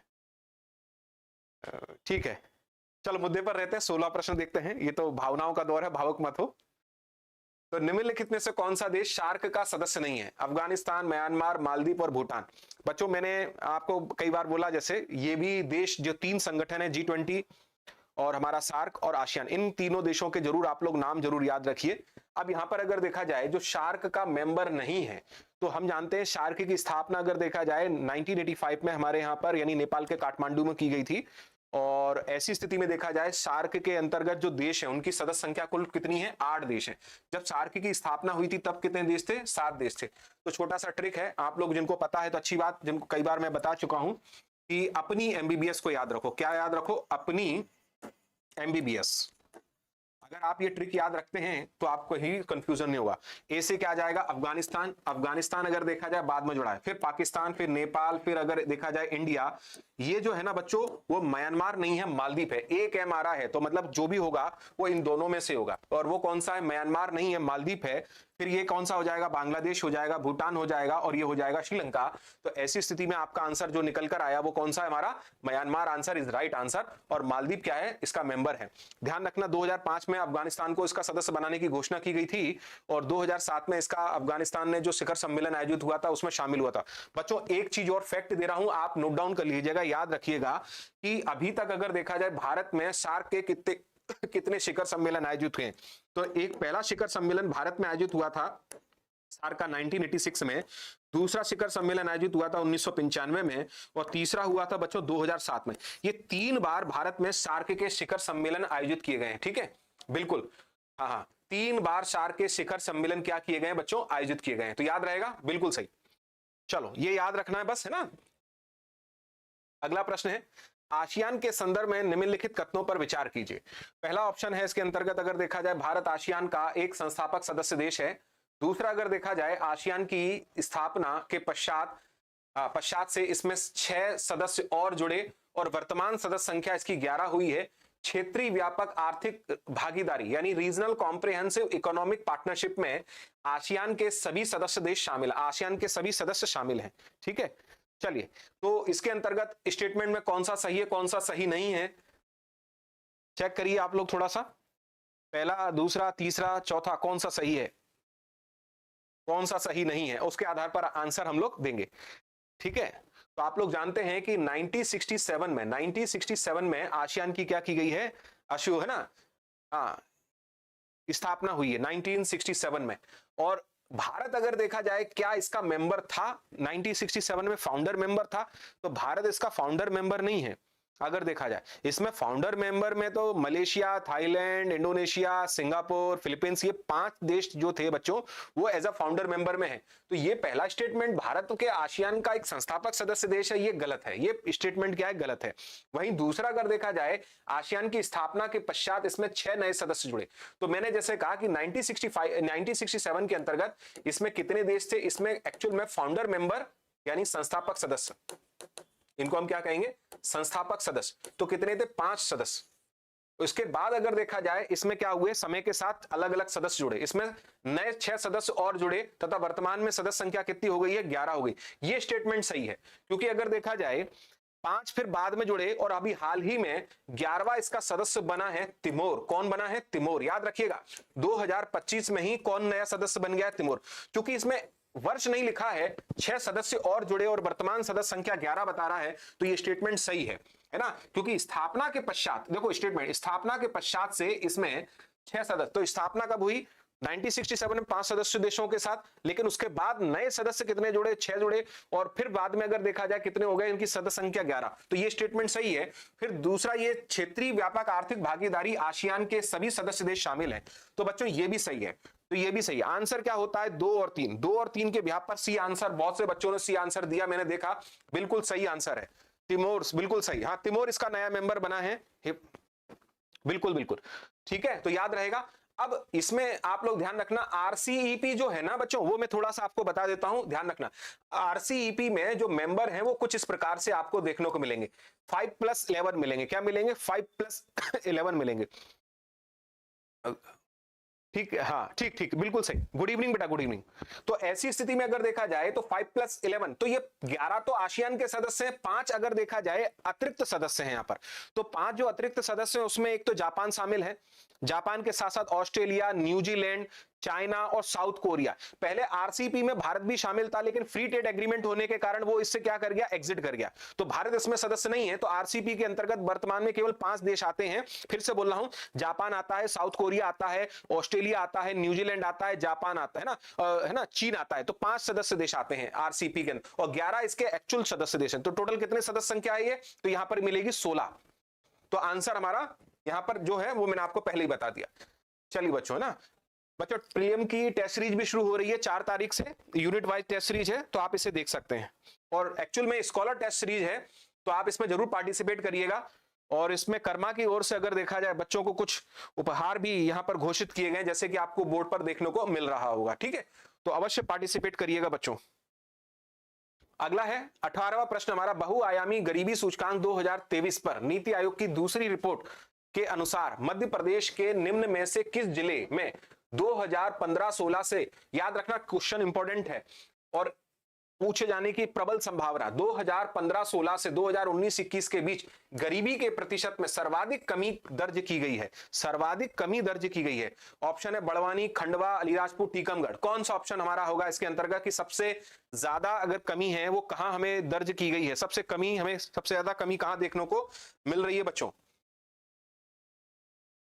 ठीक ठीक ठीक, चलो देखो इसमें बिल्कुल सही आंसर विनय शर्मा का आंसर अलीराजपुर सबसे पहले आया। सी आंसर रानी का भी सबसे पहले, इसमें सी आंसर रानी एस्पिरेंट। ठीक ठीक, कोहली का भी बिल्कुल सही, रानी का एस्पिरेंट कोहली खंडवा नहीं है बच्चों, खंडवा नहीं है, कोहली ए आंसर दे रहे हैं।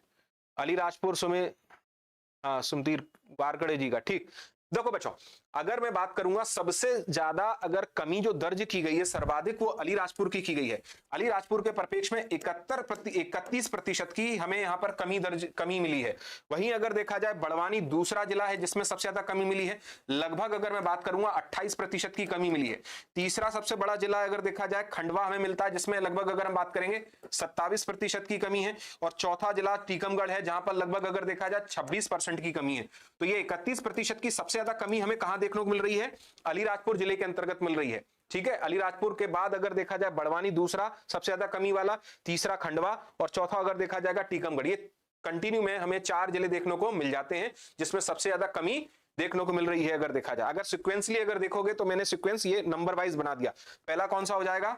अलीराजपुर, दूसरा बड़वानी, तीसरा खंडवा, चौथा टीकमगढ़ मिलेगा। ठीक है, बहुत बढ़िया, अच्छी बात है बेटा, अच्छी बात है। अगला प्रश्न है हमारा मध्य प्रदेश औद्योगिक संवर्धन नीति। मध्य प्रदेश औद्योगिक संवर्धन नीति का उद्देश्य 2030 तक राज्य के सकल घरेलू उत्पाद को 2.9 लाख करोड़ रुपए से कितना करने का लक्ष्य रखा गया है। तो ध्यान रखना यहां पर उद्योगों के परिप्रेक्ष्य में हम बात कर रहे हैं, क्योंकि औद्योगिक संवर्धन नीति किस पर फोकस है? उद्योगों की वैल्यू बढ़ाने पर, उसके उत्पादन को बढ़ाने पर है। तो उसके आधार पर कितना? 5 लाख करोड़, 6 लाख करोड़, 6.5 लाख करोड़, 7 लाख करोड़, कितने लाख करोड़ रुपए पर फोकस करती है? एमपी में 36% की कमी, बिल्कुल सही। ठीक, 6 लाख करोड़, विनय शर्मा का आंसर 6 लाख करोड़ इसमें। ठीक, और इसमें बी आंसर कोहली का, वाटकले का बी आंसर, रानी का सी आंसर इसके अंतर्गत 6.5 लाख करोड़। ठीक, बी आंसर भूपेन का भी बी आंसर। चलिए बी आंसर इसमें, सी आंसर कितना किसका आंसर? चलिए देखा सभी ने? चलो, अगर बच्चों ध्यान रखना यहां पर अगर देखा जाए तो हमारा बी आंसर बनता है। क्या आंसर बनता है? B answer. 6 लाख करोड़ रुपए के परिप्रेक्ष्य में स्थिति को देखा जाएगा। कितना लाख? 6 लाख करोड़ रुपए। कितने lakh crore? 6 lakh crore is right answer, बिल्कुल विजुल। हाँ, तो यहां पर अगर आनंद का भी आंसर बी आंसर वाले बच्चों का आंसर सही है, लेकिन आप में से बहुत से बच्चों का ऊपर नीचे डाउट कैसे हो गया? ये तो सीधा सा आंसर है, 6 लाख करोड़ रुपए का आंसर है इसमें, है ना? ध्यान रखना इसको, जिनका गलत हुआ है वो विशेष रूप से ध्यान रखें। राज्य में वैश्विक निवेश समिट है ना, ग्लोबल जो समिट आयोजित की जाती है ना हमारे यहाँ पर, 2025 में कितने लाख करोड़ रुपए के निवेश प्रस्ताव प्राप्त हुए हैं? अभी हाल ही में 2025 के अंतर्गत अगर देखा जाए, राज्य के अंतर्गत जो ग्लोबल इन्वेस्टर समिट आयोजित की गई थी उस 2025 में, है ना, भोपाल में जो आयोजित हुई थी, उसके अंतर्गत अगर देखा जाए कितने लाख करोड़ रुपए के प्रस्ताव, निवेश प्रस्ताव मध्य प्रदेश को प्राप्त हुए हैं। आपको मैं बता दूं बच्चों, इस समिट के दौरान सबसे ज्यादा जो प्रस्ताव प्राप्त हुए हैं उसमें इंदौर में सबसे ज्यादा प्रस्ताव प्राप्त हुए, वहीं दूसरे नंबर पर भोपाल जिले को सबसे ज्यादा निवेश प्रस्ताव मिले हैं। ये 2 जिले ऐसे हैं जहां पर सबसे ज्यादा इन्वेस्टर इन्वेस्ट करने के लिए इच्छुक हैं, इन्वेस्टर इन्वेस्टमेंट करने के लिए क्या है? इच्छुक हैं। तो पहला ऑप्शन इसमें लिखा है 3.47 लाख करोड़ रुपए, 17.43 लाख करोड़ रुपए, सी आंसर 24.73 लाख करोड़ रुपए और डी आंसर 30.77 लाख करोड़ रुपए। बच्चों ध्यान रखना यहां पर, इसमें आपका इस बार गड़बड़ाया है। हाँ, हिफ्जा का आंसर सही, हिफ्जा का आंसर बिल्कुल सही है। और जितने भी 7-8 बच्चों ने जो आंसर इसमें देख रहा हूं मैं अभी, और आगे पीछे हो रहे हैं, बिल्कुल सही इसमें। ठीक, हिफ्जा का आंसर बिल्कुल सही है, अभी तक हिफ्जा का ही आंसर सही है। हिफ्जा ने कहा है कि सर इसमें कहा ठीक, D answer is right answer, बिल्कुल सही, डी इज राइट आंसर बच्चों। ध्यान रखना 30.77 लाख करोड़ रुपए के अगर देखा जाए क्या प्राप्त हुए हैं, निवेश, यानी ग्लोबल इन्वेस्टर समिट के अंतर्गत हमें प्रस्ताव प्राप्त हुए हैं। इसके अंतर्गत अनुमान किया गया लगभग 28 लाख लोगों को क्या मिलेगा, रोजगार के अवसर प्राप्त होंगे, है ना। D is right answer, D is right answer. चलिए अगला देखते हैं। सही जोड़ी बनानी है और हमें बताना है कि फसल और उत्पादन के परिप्रेक्ष्य में किस राज्य में कैसी स्थिति हमें देखने को मिलती है बच्चों। तो पहला ऑप्शन हमको यहां पर देखने को मिलता है कि फसल है और प्रथम स्थान, यानी फसल और प्रथम स्थान वाले राज्यों को हमें चिन्हित करना है। तो चावल जो है, चावल के परिप्रेक्ष्य में अगर देखा जाए तेलंगाना, गेहूं के परिप्रेक्ष्य में उत्तर प्रदेश, मक्का और कर्नाटक, चना और मध्य प्रदेश। तो कौन सा किससे मैच खाता है, आप लोग जरा चेक करिए। प्रीति बिल्कुल सही आंसर बेटा, प्रीति आपका भी आंसर सही है, प्रीति मंडावी। आनंद तुम्हारा गलत हो गया ये वाला, D Bhupen, D answer, okay okay बिल्कुल सही। कैटलाइजर कैट ठीक है, D is right answer, D ठीक। एस्पिरेंट जॉब्स इन हिंदी, ए ठीक है, ए राइट। रानी का ठीक बच्चों, इसमें बिल्कुल सही, आप लोगों ने इस बार बिल्कुल सही आंसर दिया। ये तो एक भी प्रश्न गलत नहीं होना चाहिए, क्योंकि एमपीपीएससी 2024 में जब एग्जाम लिया था पहली बार सिलेबस चेंज होने के बाद, इससे संबंधित 3 प्रश्न पूछे गए थे। मतलब फसलों को परिप्रेक्ष्य में किस राज्य में ज्यादा किस में कम उत्पादन, तो इसको ध्यान रखना, बिल्कुल याद करके चलना आप लोग, है ना, कि कौन सा कहां पर ज्यादा फसल कौन सा उत्पादित हो रही है। तो ए इज राइट आंसर, बिल्कुल सही। तो चावल का उत्पादन जैसे तेलंगाना में सर्वाधिक हो रहा है, ध्यान रखना। गेहूं का उत्पादन उत्तर प्रदेश के अंतर्गत, मक्का का उत्पादन कर्नाटक के अंतर्गत, चना का उत्पादन मध्य प्रदेश के अंतर्गत। तो इसके आधार पर बिल्कुल सही, 1 2 3 हमारा ये आंसर राइट आंसर है। चलिए अगला देखते हैं एक और। निम्नलिखित कथनों पर विचार करें, चलो कर लेते हैं फिर से विचार हम। जनगणना 2011 के अनुसार भारत का लिंगानुपात 943 है, ठीक है। मध्य प्रदेश का लिंगानुपात 2001 से 2011 के बीच में 12 अंकों की वृद्धि को दर्शाता है, ठीक। मध्य प्रदेश का ग्रामीण लिंगानुपात नगरीय लिंगानुपात से अधिक है। चलो ये भी देखते हैं, हमें क्या इसमें से चुनना है, सही को चुनना है। तो ऑप्शन चुनते हैं एक एक करके हम लोग, एक एक करके ऑप्शन को हम लोग चुन लेते हैं। हाँ, यूपी, एमपी और अगर देखा जाए पंजाब, ये 3 राज्य ऐसे हैं जो गेहूं के परिप्रेक्ष्य में अग्रणी हैं, है ना। विनय बिल्कुल सही आपने कहा, गेहूं में मध्य प्रदेश सेकंड पर है, बिल्कुल मैं कह रहा हूं यूपी, एमपी और आपको मिलेगा पंजाब। गुड इवनिंग, हाँ Jaiswal, good evening, good evening. चलिए अगला प्रश्न देख लीजिए, ऑल होगा इसके अंतर्गत, सभी सही है। जैसे कि आंसर आया ऑल, ऑल मतलब यानी डी, डी मतलब यानी ऑल आंसर दे रहे हैं। एम रिकॉर्डर क्लास, अच्छा मैं रिकॉर्डर क्लास देखता हूं, ठीक है कोई बात नहीं, रिकॉर्डिंग क्लास भी बच्चे बहुत सारे देखते हैं।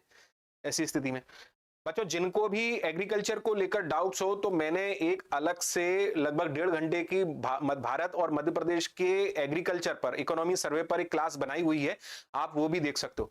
इकोनॉमी सर्वे पे आधार पर मेरी भारत के इकोनॉमी सर्वे के बिहार पर भी कुछ क्लासेस बनी हुई हैं, अपने कर्मा पे प्लेलिस्ट पर डली हुई हैं, आप वो भी देख सकते हो। मध्य प्रदेश और इकोनॉमी सर्वे, भारत के इकोनॉमी सर्वे दोनों पर बनाई हुई है, ठीक है बच्चों।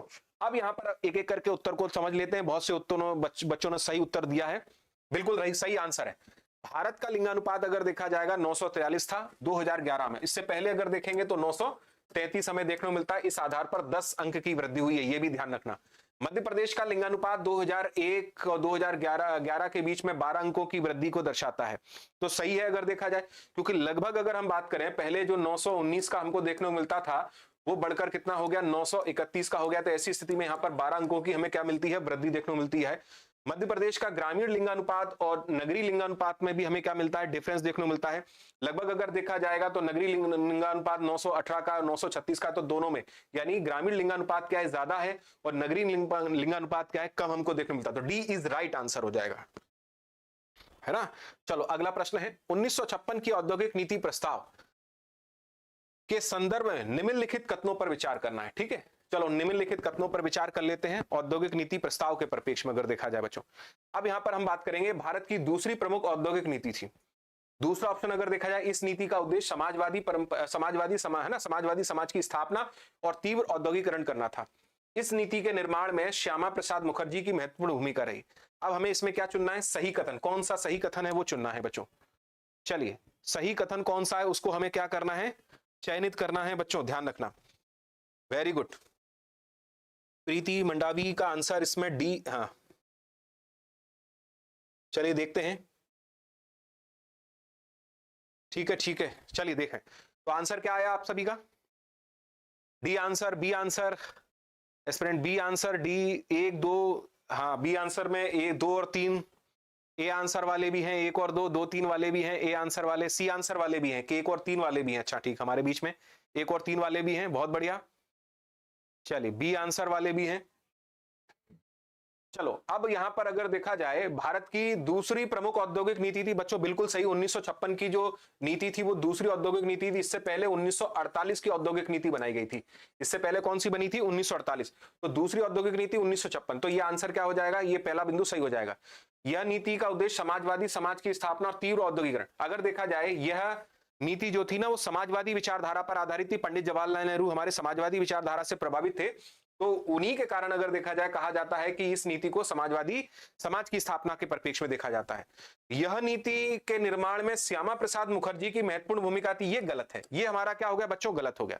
श्यामा प्रसाद मुखर्जी की जो महत्वपूर्ण भूमिका थी वो किसमें थी? 1948 की औद्योगिक नीति में थी। किसमें थी? 1948 की औद्योगिक नीति में थी। ठीक है, ऐसी स्थिति में अब ध्यान रखना। अब यहां पर देखा जाए ये क्या हो गया? श्यामा प्रसाद मुखर्जी की हम बात कर रहे हैं। पीसी महालनोबिस थे उस समय, पीसी महालनोबिस थे, भारत के इकोनॉमिस्ट थे, जिनके नेतृत्व में अगर देखा जाए यह नीति क्या की गई थी? तैयार की गई थी। प्रशांत चंद्र महालनोबिस, उनके नेतृत्व में। तो इसके आधार पर जिन बच्चों ने, मैंने देखा कि इस बार कंफ्यूजन ज्यादा रहा, तो बिल्कुल जिन लोगों ने आंसर दिया 1 और 2 बिल्कुल सही आंसर है, वो कंफ्यूज हो गए इसके अंतर्गत। इसमें इसकी भूमिका नहीं है। भूमिका किसमें थी? 1948 की औद्योगिक नीति में रही। ठीक है बच्चों, तो answer A is right answer है इस बार। अगला प्रश्न है, न्यूनतम समर्थन मूल्य के संदर्भ में निम्नलिखित कथनों पर विचार कीजिए। एमएसपी का निर्धारण कृषि लागत एवं मूल्य आयोग की सिफारिश पर किया जाता है। किस पर किया जाता है? एमएसपी का निर्धारण कृषि लागत एवं मूल्य आयोग की सिफारिश पर किया जाता है। एमएसपी का उद्देश्य किसानों को मूल्य गिरावट से सुरक्षा प्रदान करना है।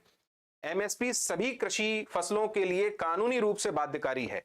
अब देखो 3 स्टेटमेंट मिले हैं एमएसपी को लेकर। आप लोगों ने पढ़ा होगा कि हमारे यहां पर अगर देखा जाए जो सीएसीपी है उसकी स्थापना 1965 में की गई, और ये हमारे यहां पर क्या करता है? कृषि किसानों के संरक्षण की बात करता है, उन्हें उनके उत्पाद का उचित मूल्य मिल सके इसके लिए एमएसपी की सिफारिश करता है। तो पहला स्टेटमेंट अगर देखा जाए तो सही है, अगर हम बात करेंगे जैसे कि आप लोग आंसर दे रहे हैं। ठीक है, तो यहां पर आपके आंसर जो आ रहे हैं वो पहला और दूसरा आंसर हमें देखने को ज्यादा मिल रहे हैं। ए आंसर, इसमें से कुछ बच्चे डी आंसर भी दे रहे हैं, 1 और 2 only D answer, A answer, A answer, A answer वाले इस बार संख्या में ज्यादा हैं। ठीक है, तो बिल्कुल सही आंसर आपका, बिल्कुल सही आंसर है, A answer is right answer. अब देखो एमएसपी का निर्धारण कृषि लागत एवं मूल्य आयोग की सिफारिश पर किया जाता है, और इसकी इसीलिए इसकी स्थापना कब की गई है? 1965 में की गई है। यह सिफारिश करने वाली संस्था है। ठीक है, एमएसपी का उद्देश्य अगर देखा जाए किसानों को क्या करना है? मूल्य गिरावट से सुरक्षा प्रदान करना। मूल्य गिरावट से अगर किसी भी स्थिति में कमी ना आए, उनको संरक्षण धन दे सकें, तो संरक्षण देता है क्या? अगर देखा जाए एमएसपी के परिप्रेक्ष्य में हमारा कृषि मूल्य लागत आयोग, लेकिन सभी कृषि फसलों के लिए कानूनी रूप से बाध्यकारी। सभी कृषि फसलों के लिए कानूनी रूप से बच्चों बाध्यकारी नहीं है। यहां पर कुछ फसलें खरीफ की, कुछ फसलें रबी की निर्धारित की जाती हैं। जैसे वर्तमान संदर्भ में अगर देखा जाए लगभग 24 फसलें इसके अंतर्गत आती हैं। यहां पर अगर हम बात करें तो ऐसी स्थिति में 24 फसलें ही हैं, हर फसल नहीं है, हर कृषि फसल को परिप्रेक्ष्य निर्धारित नहीं किया गया है इसमें। तो क्योंकि सभी कृषि फसलों को अगर हम काउंट कर लेंगे तो बागवानी भी शामिल हो जाएगी, नहीं बिल्कुल नहीं। तो डी आंसर यहां पर अगर देखा जाए तीसरा हमारा स्टेटमेंट गलत हो गया। तो आंसर क्या हो जाएगा? 1 और 2 जो आप लोग आंसर दे रहे हैं बिल्कुल सही आंसर हो जाएगा। चलिए समझ गए ना आप लोग? ठीक, बढ़िया। बाध्यकारी, बिल्कुल हाँ, बाध्यकारी नहीं है। कमेटी के द्वारा दी गई रिकमेंडेशन बाध्यकारी नहीं है। इसका अंतिम रूप से निर्धारण cabinet committee economics affair, cabinet committee economics affairs द्वारा किया जाता है। वो अंतिम रूप से क्या करती है? निर्धारण करती, फिर सरकार उस पर क्या करती है? अंतिम रूप से निर्णय देती है। तो याद रहेगा। अगला है प्रश्न हमारा कि निम्नलिखित में से किस फसल उत्पादन के रिकॉर्ड स्तर पर दर्ज किया गया है? अगर देखा जाए मध्य प्रदेश के परिप्रेक्ष्य में अगर हम बात करेंगे सर्वाधिक रूप से फसल उत्पादन में कौन सा अगर देखा जाए खाद्यान्न इसमें रिकॉर्ड स्तर पर दर्ज है? पहला ऑप्शन चावल, दूसरा मूंगफली, तीसरा गेहूं, चौथा तूर। तूर मतलब यानी अरहर कह सकते हो आप इसे ना, तुअर है वो, है ना, तुअर की दाल कहें या अरहर की दाल कहें। ठीक, तो चावल हो गया, मूंगफली हो गया, गेहूं हो गया, तुअर हो गया। नीचे दिए गए कूट का प्रयोग कर सही उत्तर का चुनना है। 1 और 2, केवल 1 2 3 और केवल 2 और 4 और 1 2 3 4। कौन सा आंसर होगा इसके अंतर्गत हमारा? कौन सा आंसर होगा? विनय का आंसर है इसमें 1 2 3 के परिप्रेक्ष में पहला हमें देखने को मिला। रानी ने बी आंसर इसके परिप्रेक्ष में। चलिए देखिए एक एक करके इसमें आपने मध्य प्रदेश के परिप्रेक्ष्य में हमें इसको उत्तर, मध्य प्रदेश के संदर्भ में समझो, भारत के परिप्रेक्ष्य में देखो, दोनों में एक जगह एक समान ही उत्तर मिलेगा इसका भी, क्योंकि अगर डेटा किसी को याद होगा तो वो इसको बिल्कुल चयनित कर सकता है ना। मध्य प्रदेश के परिप्रेक्ष्य में देखिए आप इसको सर्वाधिक रूप से। अब देखो इसमें हमें क्या करना है, सबसे ज्यादा उत्पादन में, मतलब यानी उत्पादन में वृद्धि हुई है गत वर्ष की तुलना में, कमी नहीं हुई, कटौती नहीं हुई, घटी नहीं है, ठीक है। तो फसल उत्पादन रिकॉर्ड स्तर पर दर्ज है, मतलब पिछले वर्ष की तुलना में भी क्या किया गया, अधिक उत्पादन हुआ है, उसके उत्तर को हमें चयनित करना है, ठीक है बच्चों। अब देखो एक एक करके बताओ, आप लोगों ने जो उत्तर दिए उसके आधार पर सी उत्तर दे रहे हैं बच्चे बहुत सारे कि 2 और 4 होंगे केवल सर, 2 और 4 होंगे। तो बच्चों ध्यान रखना, अगर मैं ये कह रहा हूं कि भारत के परिप्रेक्ष्य में भी देखोगे, मध्य प्रदेश के संदर्भ में भी देखोगे, तो रिकॉर्ड स्तर पर क्या हुई है, इस बार उत्पादन में वृद्धि हुई है। जैसे कि अगर देखा जाए हमारे यहां पर, जैसे मध्य प्रदेश के परिप्रेक्ष्य में अगर मैं बात करूंगा, लगभग 3.4 करोड़ मीट्रिक टन का गेहूं का प्रोडक्शन हुआ है। मध्य प्रदेश के परिप्रेक्ष्य में 3.4 करोड़ मीट्रिक टन का क्या हुआ, प्रोडक्शन हुआ है, जो कि गत वर्ष की तुलना में 3.2 करोड़। तो यहां पर क्या है, ऐतिहासिक वृद्धि। फिर इसी के परिप्रेक्ष्य में चावल देखा जाएगा, चावल के परिप्रेक्ष्य में भी लगभग अगर मैं बात करूंगा 1.4% की क्या यानी करोड़ मीट्रिक टन का प्रोडक्शन है, जो गत वर्ष 1.3 करोड़ मीट्रिक टन था, तो उसमें भी वृद्धि। मूंगफली के उत्पादन में भी वृद्धि, मूंगफली के उत्पादन में मध्य प्रदेश तो तीसरे स्थान पर आ गया है ना, और भारत के परिप्रेक्ष्य में मूंगफली उत्पादन बढ़ा हुआ है। हमारे यहाँ पर कमी जो है ना बच्चों, वो दलहन में है। किसमें है? हमारे यहाँ जो कमी जो देखने को मिलती है ना बच्चों, वो किसमें, दलहन में गिरावट हमें देखने को मिली है, खासकर अरहर के परिप्रेक्ष्य में। तो ध्यान रखना यहां पर क्या हो जाएगा, हाँ यहां पर क्या हो जाएगा, ऐसी स्थिति में अगर देखा जाए तो आंसर इसके अंतर्गत अगर देखा जाए, ऑप्शन मिल रहा है कि नहीं मिला, तो 1 2 3 मिलेगा। क्या मिलेगा? ऑप्शन बी मिलेगा, बी मिलेगा, बी क्या ऑप्शन हो जाएगा, आंसर सही हो जाएगा, है ना बच्चों। बोली आप जरा इसको डेटा वाइज देखोगे ना तो बेटा सही आपको समझ में आ जाएगा, है ना। तो इसमें आंसर क्या मिल जाएगा, 1 2 3। आप इकोनॉमी सर्वे उठा के देखेंगे तो यहां पर क्या मिलेगी, अरहर उत्पादन में गिरावट देखने को मिलेगी हमें, ठीक है बेटा। अगला देखते हैं, मध्य प्रदेश के जीएसवीए में चालू मूल्य पर सर्वाधिक योगदान के संदर्भ में सही क्रम में व्यवस्थित कीजिए, सही क्रम में व्यवस्थित कीजिए अगर देखा जाए, ठीक है। सही क्रम में व्यवस्थित करना है, सेवा क्षेत्र, औद्योगिक क्षेत्र, कृषि एवं संबंधित। ध्यान रखना शब्द क्या लिखा है, ये अंडरलाइन करना सीखो शब्दों को। चालू मूल्य पर पूछ रहा है ना बेटा, चालू मूल्य पर पूछ रहा है, तो हमें चालू मूल्य को ध्यान रखते हुए उत्तर को चयन करना है अपना।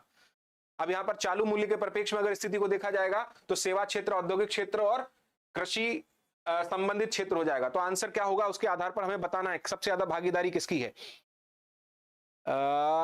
ठीक ठीक ठीक ठीक, विनय का, फर्टिलाइजर का, इसमें एस्प्रेंट का, रानी का ए आंसर बच्चों का सबका आंसर ए है। बी आंसर कौन दे रहा है इसमें, B answer is wrong answer, है ना। तो यहां पर अगर बच्चों ध्यान रखना, कृषि एवं संबंधित क्षेत्र के परिप्रेक्ष्य में अगर हम बात करेंगे मध्य प्रदेश के जीएसवीए में 2024-25 का जो इकोनॉमी सर्वे है, 2024-25 का जो इकोनॉमी सर्वे है, कृषि एवं संबंधित क्षेत्र के परिप्रेक्ष्य में लगभग 44.36% की भागीदारी किसकी है, कृषि क्षेत्र की है। दूसरा बड़ा क्षेत्र अगर देखा जाएगा तो लगभग 36% के साथ अगर हम बात करेंगे, यहाँ पर 36.61% के साथ अगर देखा जाएगा तो सेवा क्षेत्र है, और वहीं 19 अगर देखा जाए 0.3% की वैल्यूएशन पर हम बात करेंगे तो औद्योगिक क्षेत्र हमको देखने मिलता है। तो ऐसी स्थिति में आंसर क्या बन गया, 3 1 2, जो कई बच्चों ने बिल्कुल सही आंसर दिया है 3 1 2। आप अगर इकोनॉमी सर्वे का जब पहला ही चैप्टर खोलते हैं तो तीसरे नंबर पेज पर आपको ये चार्ट पूरा बना हुआ देखने को मिल जाएगा, वहीं से लिया है, ठीक। तिलहन दलहन में मध्य प्रदेश दूसरा, दलहन उत्पादन के परिप्रेक्ष्य में मध्य प्रदेश अगर देखा जाए पहला है ना बेटा, दलहन उत्पादन में मध्य प्रदेश पहला है, और तिलहन उत्पादन में अगर राजस्थान पहला है, और हाँ राजस्थान पहला है, ठीक ठीक है। सेकंड 19 हाँ, ये औद्योगिक क्षेत्र 19.03% के परिप्रेक्ष्य में देखने को मिलेगा। सोयाबीन में बिल्कुल फर्स्ट है ना। अगला प्रश्न लेते हैं, आर्थिक सर्वेक्षण 2024-25 के अनुसार मध्य प्रदेश की प्रति व्यक्ति आय पर कैपिटा इनकम 2024-25 में लगभग कितनी रही है? अगर हम बात करें इकोनॉमी सर्वे के आधार पर अगर देखा जाए तो हमारी जो पर कैपिटा इनकम है वो कितनी रही है? 70, और उसमें अगर देखें प्रति व्यक्ति आय, ठीक है, इसको बच्चों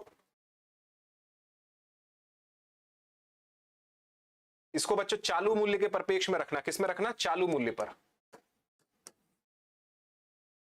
चालू मूल्य पर, है ना। आप इसमें से जो प्रश्न देखें तो चालू मूल्य के संदर्भ में दर्शाना है। किस पर दर्शाना है? चालू मूल्य के संदर्भ में, ठीक है। उसके आधार पर अपना उत्तर चयन करना, चालू मूल्य के संदर्भ में कितनी रही है, ठीक है। एक वर्ड मिसिंग था तो मैंने ब्रैकेट में लिख दिया है। चालू मूल्य पर हमें इसका उत्तर क्या करना है? दर्शाना है। ऑप्शन ए जैसे लिखा है उसके अंदर बी सी डी, आपके कई उत्तर जो देखने को मिल रहे हैं उसमें C is right answer, C is right answer. बहुत से बच्चे सी इज राइट आंसर, बिल्कुल सही बच्चों, सी इज राइट आंसर है ना। आपका ही स्टेटमेंट में कह रहा हूं, सी इज राइट आंसर है। 1,52,615 अगर रुपए देखा जाए पर कैपिटा इनकम देखने को मिलती है, लेकिन अगर स्थिर मूल्य पर पूछा जाता, किस पर पूछा जाता? स्थिर मूल्य पर पूछा जाता तो 70,434 क्या हो जाता? हमारा डेटा हो जाता, ठीक है। 70,434 किस पर है? स्थिर मूल्य पर मिलता। किस पर मिलता? स्थिर मूल्य पर मिलता, याद रहेगा। तो स्थिर मूल्य पर कितना है? 70,434 हमें देखने को मिलेगा। और यहां पर आंसर क्या मिलेगा? यहां पर मिलेगा 1,52,615 रुपए मिलेंगे। और यदि अगर आपसे 2024-25 का है, अगर 2023-24 का पूछा जाता तो 2023-24 का कितना है? 1,39,713 रुपए। ये कब का है? 2023-24 का, और ये है 2024-25 का, ठीक है। चलिए, आई थिंक क्लियर हो गया होगा सबको। बहुत बढ़िया बच्चों, 615 बिल्कुल एग्जैक्ट डेटा याद रखना है। जॉब्स इंडिया, बिल्कुल, हाँ, स्थिर मूल्य पर 70,434, बिल्कुल सही, मैंने यही बोला। अगला प्रश्न देखो, मध्य प्रदेश आर्थिक सर्वेक्षण 2024 के अनुसार राज्य की वित्तीय स्थिति के बारे में कौन सा कथन सही है? राज्य की हमें वित्तीय स्थिति के बारे में स्टेटमेंट को बताना है। ऑप्शन ए है राजस्व अधिशेष अनुमानित है। दूसरा अगर देखा जाए राजकोषीय घाटा जीएसडीपी के लगभग अगर देखें 4.11 के लगभग रहने का अनुमान है। कृषि क्षेत्र का योगदान प्राथमिक क्षेत्र में लगभग अगर हम बात करेंगे तो 30.90% हमें देखने को मिलता है। प्राथमिक क्षेत्र के अंतर्गत कृषि क्षेत्र की जो भागीदारी है, और कृषि मतलब यहां पर हम बात कर रहे हैं, इसको आप ऐसे लिख लेना, फसल। कृषि से यहां तात्पर्य किसको है? फसल को है। तो प्राथमिक क्षेत्र में जब हम डिवाइडेशन कर देते हैं तो हम फसल, वानिकी, है ना, मत्स्य, इस तरह से उल्लेखित करते हैं फिर हम उसको। तो इसमें कौन सा आंसर बनेगा बच्चों? राजस्व अधिशेष अनुमानित है कि नहीं है? ऑल बनेगा। बच्चों ने कहा ऑल बनेगा। इसमें डी आंसर बनेगा, 28 का डी आंसर है सर। चलो, एस्पिरेंट प्रीति मनलोई का भी डी आंसर, इसमें रानी का बी आंसर नहीं, रानी बी आंसर नहीं इसमें, है ना। यहाँ पर कोहली का भी ऑल आंसर है, सभी का डी आंसर। जॉब्स इंडिया का भी बिल्कुल ठीक, बिल्कुल सही। आप लोगों ने अगर पढ़ा है बिल्कुल सही है, इकोनॉमी सर्वे का ही क्वेश्चन है। राजस्व अधिशेष अगर देखा जाए अनुमानित है लगभग 681 के आसपास हमें बताया गया है। तो अधिशेष है, यानी बजट में हम लोगों ने, सरकार ये बता रही है कि हम खर्च कम कर रहे हैं, आय हमारे पास ज्यादा है, तो उसको हम कहते हैं राजस्व अधिशेष होना। दूसरा राजकोषीय घाटा जीएसडीपी के लगभग अगर देखा जाए यहाँ पर 4.11% अनुमानित किया गया है, यानी हमारे तात्कालिक वित्त वर्ष के परिप्रेक्ष्य। फसल क्षेत्र का योगदान प्राथमिक क्षेत्र में अगर बच्चों हम देखेंगे तो इसके अंतर्गत हमें 30.90 देखने को मिलेगा। तो इसके यहाँ पर आंसर हमारा क्या हो जाएगा? 1, 2, 3 हो जाएगा, ठीक है। कृषि क्षेत्र का योगदान के परिप्रेक्ष्य में भी बोल सकते हो, या फसल, मूलतः फसल आप याद रखिएगा। मध्य प्रदेश के आर्थिक सर्वेक्षण 2024-25 के अनुसार 2024-25 में सकल घरेलू उत्पाद में प्रचलित भाव पर कितना रहा, यानी हमारी जीएसडीपी कितनी है? अगर देखा जाए हमारी जीएसडीपी कितनी है इकोनॉमी सर्वे के आधार पर। ऑप्शन ए 13.53, लेकिन वर्ष जरूर याद रखना, किस वर्ष की बात कर रहे हैं? 2024-25 के लिए बात कर रहे हैं। 13.53 लाख करोड़। फिर हम बात करें 14.25 लाख करोड़, 15.03 लाख करोड़, 16.10 लाख करोड़। कितने लाख करोड़ रुपए यहां पर हमें देखने को मिलती है बच्चों? कितने लाख करोड़ यहां हमको देखने को मिलती है? चलिए, आप लोगों ने इकोनॉमी सर्वे का पहला पेज पढ़ा होगा, तो पहले पेज पर ही ये बिंदु दिया हुआ है ना। और जस्ट पीछे पलटोगे तो चालू और प्रचलित दोनों के मिल जाएंगे डेटा आपको। एक चार्ट, बहुत अच्छा सा चार्ट बना के दिया हुआ है ना। चलो देखो, अगर बच्चों, हाँ, आंसर जो आपने दिया इसमें कुछ बच्चे इसमें ए आंसर दे रहे हैं, 29 का ए, 13.53, 24-25 के लिए 13.53, 24-25 के लिए 13.53, 24 के लिए आप लोग ध्यान नहीं दिए तो गड़बड़ कर दिए, यहाँ पर सब लोग गड़बड़ गड़बड़ कर दिए इस बार बच्चों आप लोग। हाँ हाँ, ए इज तो देखो इसको समझो, प्रश्न क्या कह रहा है, आर्थिक सर्वेक्षण 2024-25 के अनुसार वर्ष 2024-25 में प्रचलित भावों पर कितना रहा है।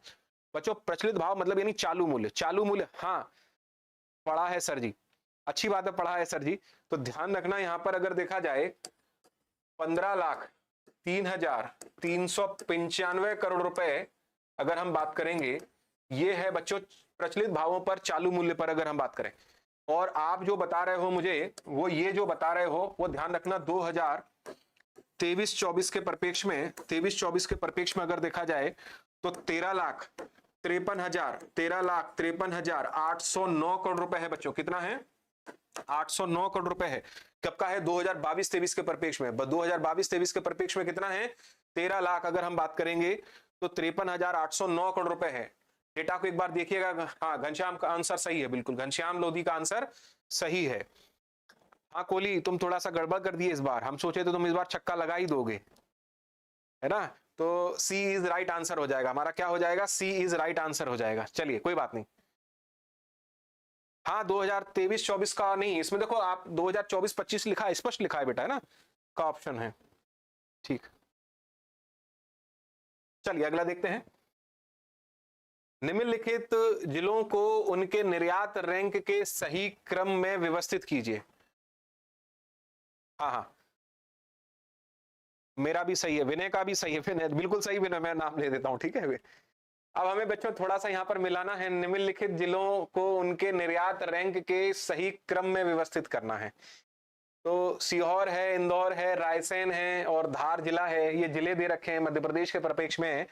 तो किस जिले से अगर देखा जाए कितना यहाँ पर हमको निर्यात देखने को मिल रहा है, सबसे ज्यादा निर्यात कौन सा जिला कर रहा है, ये मालूम होना जरूरी है। और इस बार संभावना है प्रश्न पूछा जाएगा, क्योंकि इस बार 10 जिलों की उन्होंने लिस्ट दी है पहली बार। अभी तक इतने जिलों की लिस्ट नहीं देते थे इकोनॉमी सर्वे में, पहली बार सरकार ने 10 जिलों की लिस्ट जारी की है, जिसमें सबसे ज्यादा जो निर्यात है, लगभग अगर हम बात करें 9,000 करोड़ से ज्यादा का निर्यात केवल एकमात्र जिला कर रहा है, और वो जिला है इंदौर हमारा, है ना। तो नो डाउट कि आप ये बात तो समझ गए होंगे कि सबसे ज्यादा जो निर्यात के परिप्रेक्ष्य में जिला वाइज अगर स्थिति को देखा जाएगा तो इंदौर जिला मिलेगा। तो बच्चों ध्यान रखना, सबसे ज्यादा निर्यात में अगर भागीदारी है तो इंदौर की है ना। जैसे कई बच्चे ए आंसर दे रहे हैं, कई बच्चे सी आंसर दे रहे हैं और डी भी दे रहे हैं इसमें। अब देखो तो चलो, सबसे ज्यादा भागीदारी इंदौर की है, दूसरे नंबर पर अगर देखा जाए बच्चों धार की है ना, तीसरे नंबर पर भागीदारी रायसेन की है, चौथे नंबर पर भागीदारी मैं कहूंगा सिंगरौली की है। पर मैंने ऑप्शन नहीं दिया आपको, मैंने जानबूझ के वहां पर सीहोर लिखा हुआ है, क्योंकि 5वें नंबर पर बच्चों आता है सीहोर। अगर देखा जाए सीहोर का कितना नंबर आता है?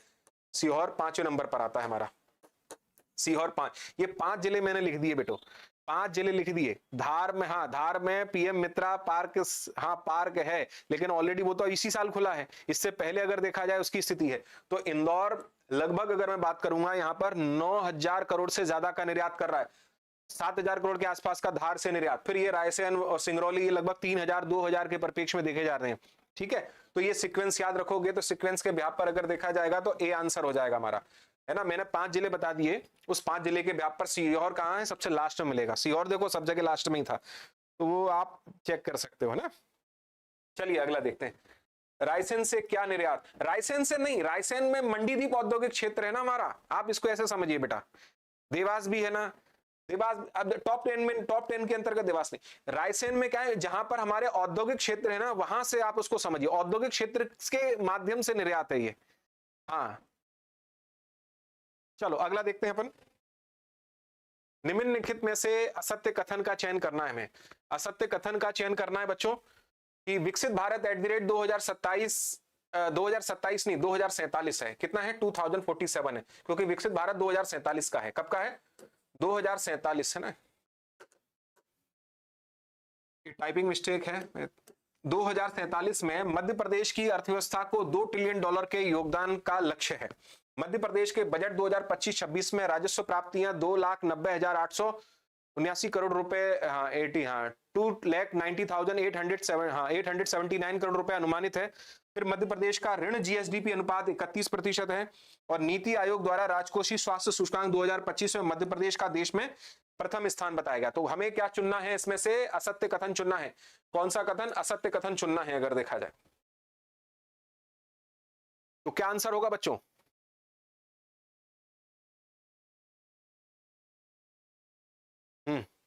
डी आंसर होगा, डी ए आंसर होगा। इसके अंतर्गत क्या आंसर होगा? विकसित भारत तो पता है ना सबको, विकसित भारत @2047 का प्रोग्राम है ना? ए आंसर होगा। कुछ लोग डी आंसर कह रहे हैं इसके अंतर्गत। ये मैं पुनः कह दूं, टाइप इसको आप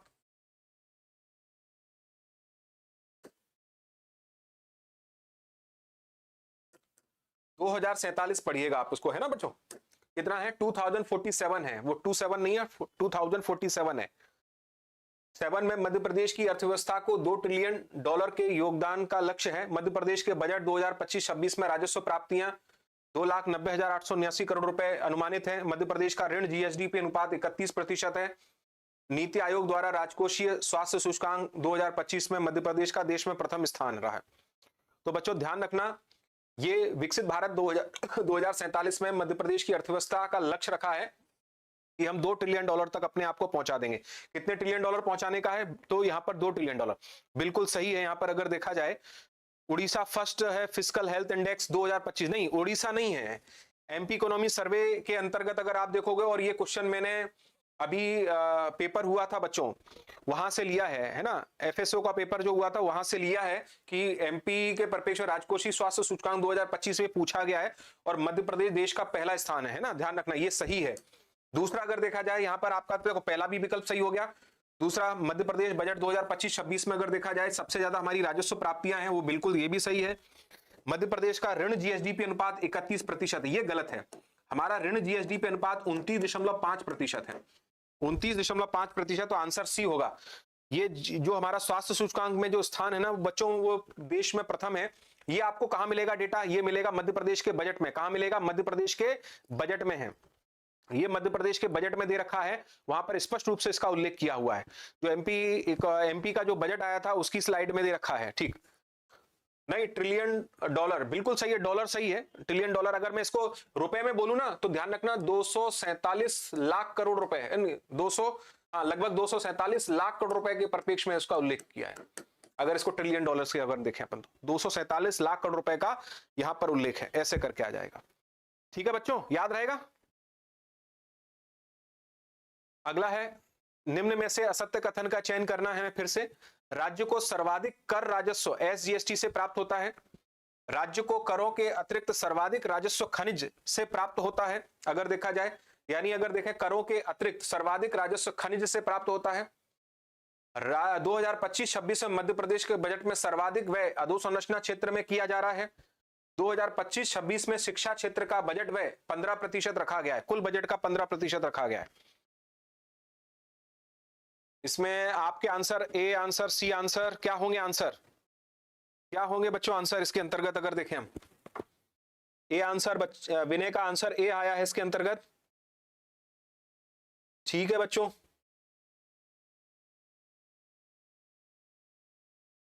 ठीक ठीक ठीक। और देखें D answer, A answer, D answer और ए आंसर। ठीक, अब देखना बच्चों यहां पर आप समझना, राज्य का सर्वाधिक कर राजस्व, आप जानते हो कि सबसे ज्यादा टैक्स ही सरकार के पास क्या है, सबसे ज्यादा प्राप्त होता है, उसी से सरकार की मूलभूत रूप से आय होती है, और उसमें भी सबसे बड़ा योगदान एसजीएसटी है। ये बिल्कुल सही है। लगभग अगर देखा जाए हमारे कुल कर राजस्व के परिप्रेक्ष्य में 40% की भागीदारी है। कितने प्रतिशत? लगभग 40% की भागीदारी है। और राज्यों को कर के अतिरिक्त, तो पहला स्टेटमेंट तो सही हो गया, राज्यों को यानी टैक्स के अतिरिक्त अगर देखा जाए सर्वाधिक राजस्व जो प्राप्त होता है वो खनिजों से होता है। लगभग अगर मैं बात करूंगा गैर कर राजस्व में 36%, यानी गैर कर राजस्व में 36% खनिज से हमारी क्या होती है? आय होती है। फिर वहीं देखा जाए मध्य प्रदेश के बजट में सर्वाधिक व्यय अधोसंरचना क्षेत्र में किया जा रहा है, बिल्कुल सही। लगभग कुल बजट का अगर देखा जाए 17% खर्च हमारा केवल कहां हो रहा है? अधोसंरचना पर खर्च किया जा रहा है। कंफ्यूज मत हो बिल्कुल बेटा, मैं एक एक करके चीज बता दूंगा। कोई भी डाउट लगे आप बेझिझक होकर पूछिए, मैं बिल्कुल उसका स्पष्ट उल्लेख करूंगा। 2025-26 में शिक्षा क्षेत्र का बजट 15% रखा गया है। 15% नहीं बच्चों, ये क्या है? गलत है। 11% रखा गया है। कितने परसेंट रखा गया है? 11%। तो डी हमारा क्या हो जाएगा? असत्य कथन हो जाएगा। हमें क्या चुनना था? असत्य। तो एसजीएसटी मतलब यानी राज्य अगर देखा जाए यानी वस्तु सेवा कर में यानी सबसे ज्यादा टैक्स हमें इसी से प्राप्त होता है। हाँ घनश्याम बिल्कुल सही, डी इज राइट आंसर है बेटा। सर आप लिखावट सुंदर दीजिए। हाँ मैं जल्दबाजी में थोड़ा सा लिख देता हूं, अब मैं बिल्कुल थोड़ा सा इसको स्पष्ट कर दूंगा। मैंने ये कह रहा हूं कि खनिज से जो है ना, खनिज से सरकार को राज्य के परिप्रेक्ष्य में 36% प्राप्त हो रहा है, और लगभग 40% अगर देखा जाए टैक्स जो प्राप्त होता है वो हमें एसजीएसटी से प्राप्त होता है। ठीक है, बिल्कुल आप बहुत, हाँ कोशिश यही है, कोशिश यही है ऐसी स्थिति में अगर देखा जाए, कोशिश यही है। ठीक है, तो अधोसंरचना क्षेत्र के परिप्रेक्ष्य में अगर हम बात करेंगे, यहां पर जो हमारी भागीदारी निकल कर आ रही है वो 17% निकल कर आ रही है बच्चों, और शिक्षा क्षेत्र के परिप्रेक्ष्य में जो व्यय की जो भागीदारी है वो 11% है, 15% नहीं है। तो डी इज राइट आंसर। धन्यवाद घनश्याम गंध, बिल्कुल कोशिश रहती है कि चीजें क्लियर हो जाएं, बच्चा वैसे ही डाउट में बहुत सारा रहता है इकोनॉमी को लेकर। अगला प्रश्न एक और मिला लेते हैं बच्चों, सही जोड़ी मिलाएंगे अपन, राम मिलाएगा जोड़ी, भगवान फिर से मिलाएंगे जोड़ी, तो हम भी मिला देंगे जोड़ी। अब यहां पर दो चीजों को लेकर फोकस, एक ड्राईपोर्ट को लेकर, एक फूड पार्क को, हमें स्थान बताने कि कौन सा ड्राईपोर्ट कौन सा कहां पर है। इस तरह की स्थिति में धनट ड्राईपोर्ट जो है वो कहां पर है, पवार खेड़ा जो ड्राईपोर्ट है वो कहां पर है, निमरानी फूड पार्क कहां पर है, जग्गा खेड़ी फूड पार्क कहां पर है, उसके हिसाब से जोड़ी बनानी है। धन्यवाद बच्चा सुमंत वारकड़े जी, बिल्कुल बिल्कुल आपका भी धन्यवाद। ठीक, आप पुराने लेक्चर भी देखना, उसमें आपको बहुत सारी, मैंने जितने एमसीक्यू कराए हैं अधिकतम एमसीक्यू से क्वेश्चन पूछे बैठते हैं, मेरे अभी तक बैठे भी हैं। आप जरूर एक बार एमसीक्यू जरूर देख लेना, तो आपको वो काम में आ जाएंगे, है ना बेटा। क्योंकि इकोनॉमी को लेकर एमसीक्यू की कोई बुक मार्केट में प्रॉपर नहीं है। कोशिश ये रहती है कि ज्यादा से ज्यादा एमसीक्यू आप लोग कर लें, तो आपके क्वेश्चन एमसीक्यू के व्याप पर सही हो जाए। पावर खेड़ा ठीक है, Narmadapuram, A answer is right answer. 33 का A answer, A answer, A answer. चलिए तो बच्चों देखते हैं धनट ड्राईपोर्ट। एक्चुअल में बच्चों ध्यान रखना, हमारे यहाँ पर जो ड्राईपोर्ट है वो 6 ड्राईपोर्ट है। कुल कितने ड्राईपोर्ट है? 6 ड्राईपोर्ट है। उसमें से 2 ड्राईपोर्ट का यहाँ पर उल्लेख किया गया है।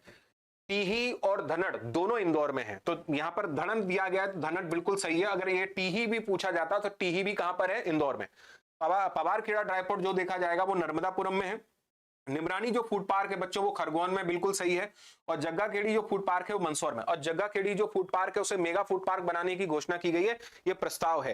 तो ऐसी स्थिति में हमें ये भी ऑप्शन देखने को मिल सकता है, तो ए इज राइट आंसर हो जाएगा। अगला है बच्चों प्रश्न, अगर हम बात करें मध्य प्रदेश में कॉर्पोरेट सामाजिक दायित्व व्यय में कौन सा जिला अग्रणी है ना, ध्यान रखना। कॉर्पोरेट सामाजिक दायित्व व्यय में कौन सा जिला अग्रणी हमें बच्चों देखने को मिल रहा है। ध्यान रखना, पहली चीज ये होता क्या है, और इकोनॉमी सर्वे में इस बार इसको हाईलाइट किया गया है। इसको क्या किया गया है? हाईलाइट किया गया है। और उसके संदर्भ में भी कौन सा डेटा दे रहे हैं? 2022-23 का। ध्यान रखना, मैं पुनः कह रहा हूं, इंपॉर्टेंट हो जाएगा, आप इस पर बेसिकली स्टार बना लीजिए। मैं कहूं तो ये क्वेश्चन पूछे जाने की प्रोबेबिलिटी इस बार ज्यादा है। तो मध्य प्रदेश में कॉर्पोरेटिव सामाजिक दायित्व जो व्यय है वो होता क्या है कि कोई भी कॉर्पोरेट सेक्टर किसी जिले से क्या करता है, जब कोई आय अर्जित करता है तो उसी के परिप्रेक्ष्य में उसका एक सामाजिक दायित्व होता है कि उस जिले के विकास पर वो भी कुछ क्या करे, अपने एक लाभ का कुछ हिस्सा व्यय करे। इसी को ध्यान में रखते हुए हमारे यहां पर एक कॉन्सेप्ट दिया गया कॉर्पोरेट सामाजिक दायित्व व्यय। और यहां पर क्या है कि पर्यावरण संरक्षण, वहां के अधोसंरचना विकास में अपनी भागीदारी पर वो क्या कर रहा है, वो उद्योग उस पर व्यय कर रहा है। उसी को हम क्या कहते हैं? कॉर्पोरेट सामाजिक दायित्व कहते हैं। मध्य प्रदेश के परिप्रेक्ष्य में अगर देखा जाए 2022-23 की रिपोर्ट जो 2024-25 के इकोनॉमी सर्वे में दी हुई है, उसके आधार पर रायसेन में सबसे ज्यादा खर्च किया गया है। कहां पर किया गया है? रायसेन जिले के अंतर्गत सबसे ज्यादा। तो जिला अग्रणी कौन सा हो गया? रायसेन हो जाएगा। तो रायसेन पहला है, मैंने सिक्वेंसली आपको बता रहा हूं। दूसरा सिंगरौली में सबसे ज्यादा खर्चा है। तीसरा अगर देखा जाएगा इंदौर। यही 3 जिले आप याद रखिएगा कि सबसे ज्यादा कॉर्पोरेट सामाजिक दायित्व व्यय, यानी उद्योगपति जिन जिलों के अंतर्गत रह रहे हैं, लाभ कमा रहे हैं, तो वहां सबसे ज्यादा खर्च कर रहे हैं। क्योंकि यहां पर मंडी द्वीप के लोग हैं, यहां पर भी औद्योगिक इकाइयां हैं, यहां पर भी औद्योगिक इकाइयां हैं। तो सबसे ज्यादा जो खर्च हो रहा है वो रायसेन के उद्योगपतियों के द्वारा, रायसेन में उद्योगपतियों के द्वारा ज्यादा खर्च किया जा रहा है। तो आंसर ए होगा इसमें। सबसे आंसर क्या होगा? ए आंसर हो जाएगा हमारा।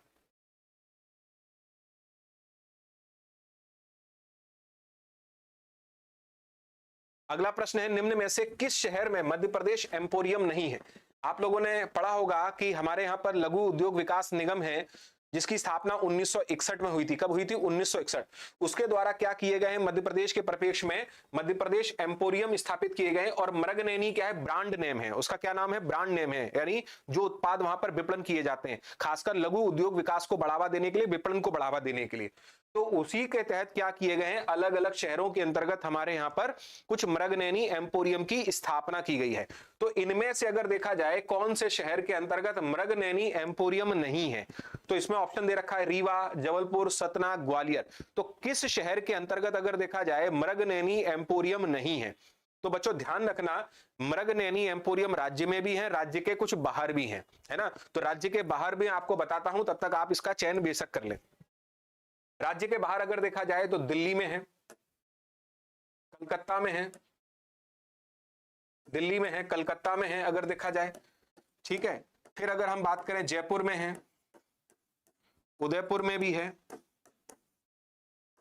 उदयपुर में है, बिलासपुर में है,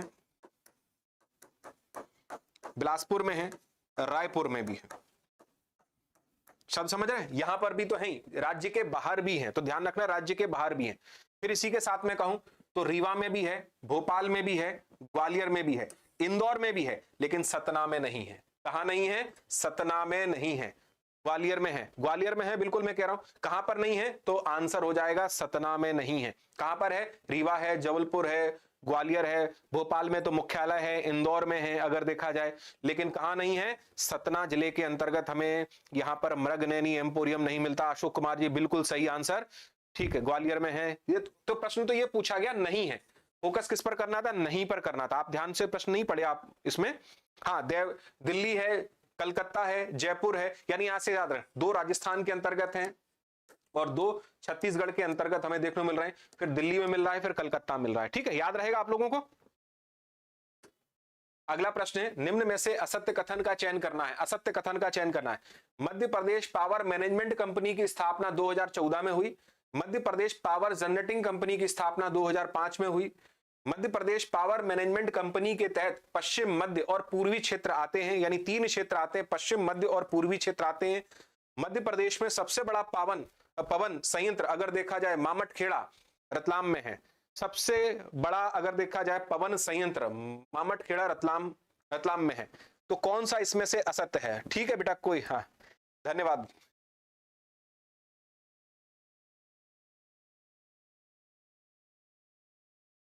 उन्नीस से मध्य प्रदेश के परिप्रेक्ष्य में उद्योगों के विकास की शुरुआत होती है और इसी 1961 से अगर देखा जाए लघु उद्योग विकास निगम के साथ अगर देखा जाए उद्योग की विकास की शुरुआत होती है ना बेटा। ये प्रेमलता, हाँ, प्रेमलता देशमुख जी, मैं बताऊं जी जी। चलिए, इसमें क्या आंसर सही है इसका? आप लोग में से बहुत से आंसर दिए, इसमें सी आंसर दिए, डी आंसर दिए, ए आंसर दिए, 36 का सी आंसर दिए। सी आंसर बच्चों ज्यादा दिए हैं अगर देखा जाए। मध्य ऑल, इसमें विनय कह रहे हैं कि ऑल एमपी होगा ए। ठीक, चलो देखो मैं बताता हूं आपको। ध्यान रखना, Madhya Pradesh power management company जो है ना बेटा, इसकी स्थापना 2014 में नहीं 2012 में हुई है। कब हुई है? 2012 में की गई। यही गलत है अगर देखा जाए। असत्य कथन का चयन करना है तो आंसर तो बेटा यही हो गया हमारा अगर मैं बात करूं। लेकिन यहां पर अगर देखा जाए Madhya Pradesh power generating company की स्थापना 2005 में हुई थी, बिल्कुल सही है। फिर अगर देखा जाए Madhya Pradesh power management company के तहत इसको 3 भागों में विभाजित किया गया है। एक तो आता है पश्चिम जो विद्युत क्षेत्र कंपनी, दूसरा आता है मध्य क्षेत्र विद्युत कंपनी, तीसरा आता है पूर्वी क्षेत्र। पश्चिम का जो मुख्यालय है वो इंदौर में है, मध्य क्षेत्र का जो मुख्यालय है वो भोपाल में है और पूर्वी क्षेत्र का जो मुख्यालय है वो है जबलपुर के अंतर्गत। तो सी आंसर सही हो गया। मध्य प्रदेश का सबसे बड़ा पवन संयंत्र अगर देखा जाए मामटखेड़ा रतलाम में, बिल्कुल ये भी सही है बच्चों। तो ए आंसर हमारा क्या था? पहला ही गलत था, वो 2014 लिखा है, वो एक्चुअल में कब है? 2012 में स्थापना हुई। प्रीति 2012 में स्थापना हुई है ना, आप इसको चेक कर लीजिएगा एक बार। सी जो है Madhya Pradesh power management company के अंतर्गत अगर हम बात करेंगे तो 3 क्षेत्रों में मध्य प्रदेश को, आप देखिए ना, आप अपने बिजली के विद्युत बिल वगैरह देखोगे ना तो उसके अंतर्गत आपको देखने को मिल जाएगा। तो Madhya Pradesh power management company के तहत पश्चिम, मध्य और पूर्वी क्षेत्र आते हैं। ये तीनों क्षेत्र इसी के अंतर्गत आते हैं क्योंकि मध्य प्रदेश को 3 भागों में विभाजित किया गया है। असत्य कथन चुनना है, फिर से फोकस करो, असत्य कथन चुनना है। आप एक बार देखिएगा, नोटबुक उठाकर देखिएगा, आंसर इसके अंतर्गत आपको मिलेगा। कौन सा? 2012 में पावर मैनेजमेंट कंपनी में। निम्न में से सत्य कथन का चयन करिए। तो भारत में 2024-25 में कुल तिलहन उत्पादन अगर देखा जाए, तिलहन 4.29 करोड़ मीट्रिक टन रहा। भारत में 2024-25 में चावल का उत्पादन 15.1 करोड़ मीट्रिक टन रहा। भारत में अगर देखा जाए 2024-25 में श्री अन्न का उत्पादन 1.85 करोड़ मीट्रिक टन रहा। भारत में 2024-25 में सरसों का उत्पादन अगर हम बात करेंगे, इसमें उत्पादन 1 पॉइंट, ये सत्य नहीं असत्य होगा। क्या होगा इसमें? असत्य कथन होगा। असत्य कथन का चयन करना है। किसका चयन करना है? असत्य कथन का चयन करना है। आवाज आ रही है आप सभी को मेरी? असत्य कथन का चयन करना है इसके अंतर्गत। चलिए, असत्य कथन का चयन करना है। असत्य कथन है ना, असत्य है वो।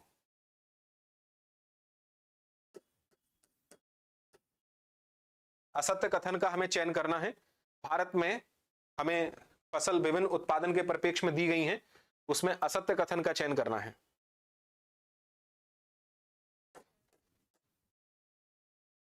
तो क्या आंसर होगा? 2024-25 में कुल तिलहन के परिप्रेक्ष्य में अगर देखा जाए क्या 4.29 करोड़ है? तो बच्चों मैं कहूंगा कि बिल्कुल सही, 4.29 करोड़ मीट्रिक टन का उत्पादन है। ये तो सत्य हो गया। भारत में अगर मैं बात करूंगा सबसे ज्यादा जो तिलहन उत्पादन हो रहा है, तो लगभग अगर मैं बात करूं 1.51 करोड़ मीट्रिक टन प्रोडक्शन हो रहा है केवल हमारा सोयाबीन का उत्पादन। सबसे ज्यादा इसमें सबसे ज्यादा योगदान किसका है? 1.51 करोड़ के साथ मीट्रिक टन के साथ सोयाबीन का उत्पादन। फिर अगर देखा जाए लगभग 1.26 करोड़ मीट्रिक टन के साथ अगर हम बात करेंगे तो हमको मिलता है सरसों का उत्पादन। किसका उत्पादन? सरसों का उत्पादन हो रहा है। फिर अगर देखा जाए 1.19 करोड़ मीट्रिक टन के प्रोडक्शन के साथ अगर देखेंगे तो मूंगफली का उत्पादन, जो गत वर्ष की तुलना में ज्यादा हुआ है। ठीक है, तो ऐसी स्थिति में तिलहन ये हो गया हमारा सही। चावल का उत्पादन बिल्कुल सही है। अगर देखा जाए पिछले वर्ष 14 करोड़ मीट्रिक टन से बढ़कर वो कितना हो गया? 15.01 करोड़ मीट्रिक टन, तो ये भी सही है। श्री अन्न के उत्पादन में भी वृद्धि हुई है 1.85 करोड़ मीट्रिक टन, तो ये भी सही है।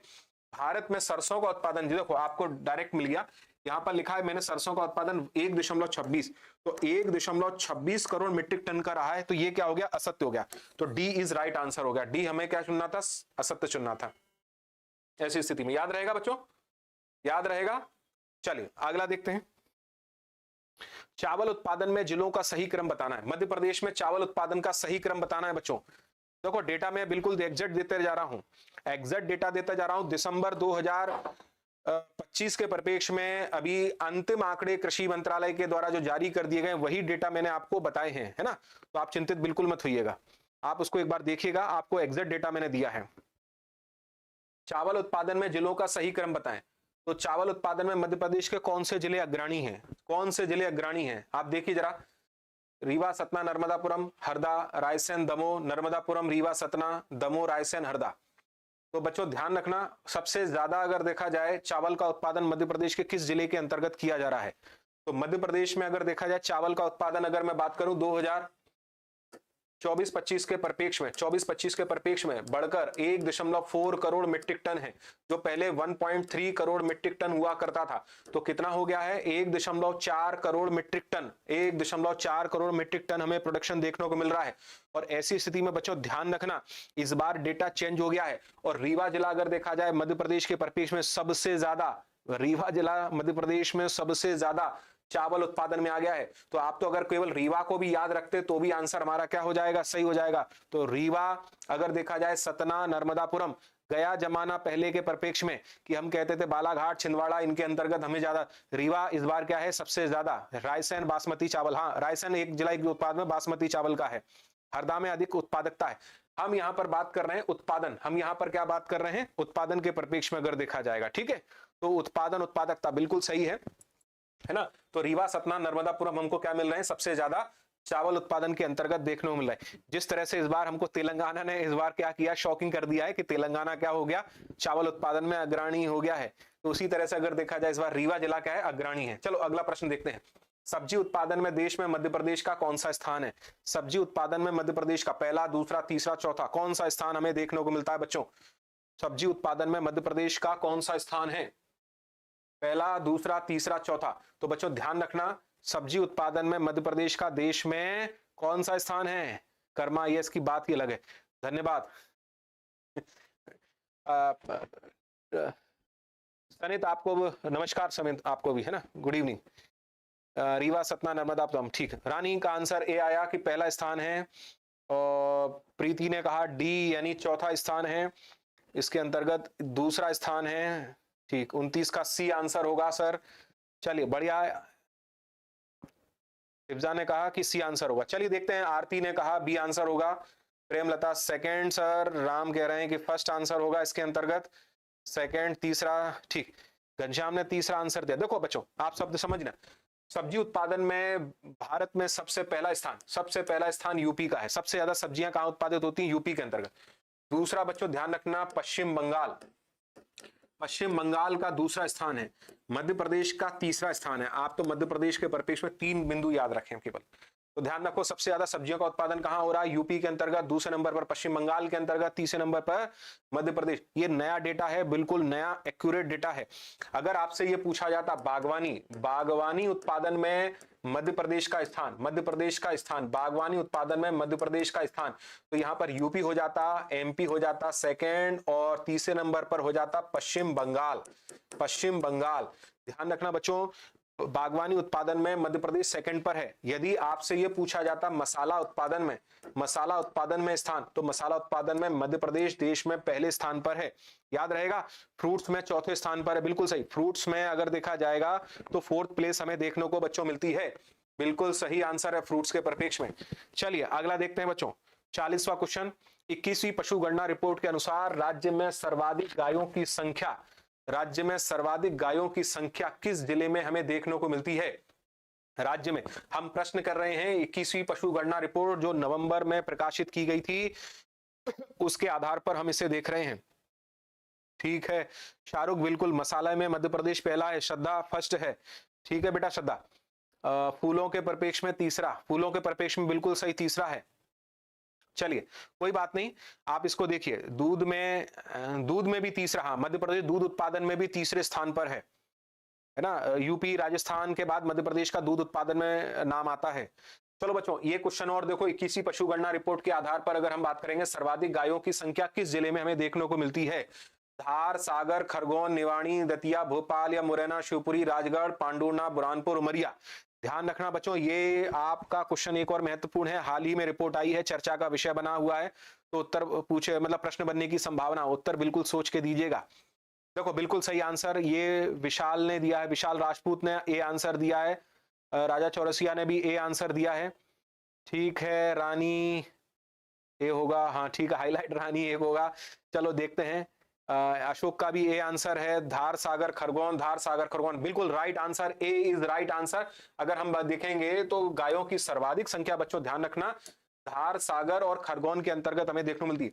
वहीं सबसे कम संख्या, देखो सर्वाधिक गाय ऐसे ले, सर्वाधिक गाय हमें कहां देखने को मिलती है? सर्वाधिक गाय देखने को मिलती है धार, सागर और खरगोन में। वहीं सबसे न्यूनतम गाय की संख्या कहां देखने को मिलेगी? निवाड़ी, दतिया, भोपाल में। ये बच्चों मुरैना, शिवपुरी, राजगढ़ जो लिखा है ना, ये भैंस है। कौन सी है? भैंस के परिप्रेक्ष्य में। तो मुरैना में सर्वाधिक क्या पाई जाती है? भैंस पाई जाती है, शिवपुरी, राजगढ़ में।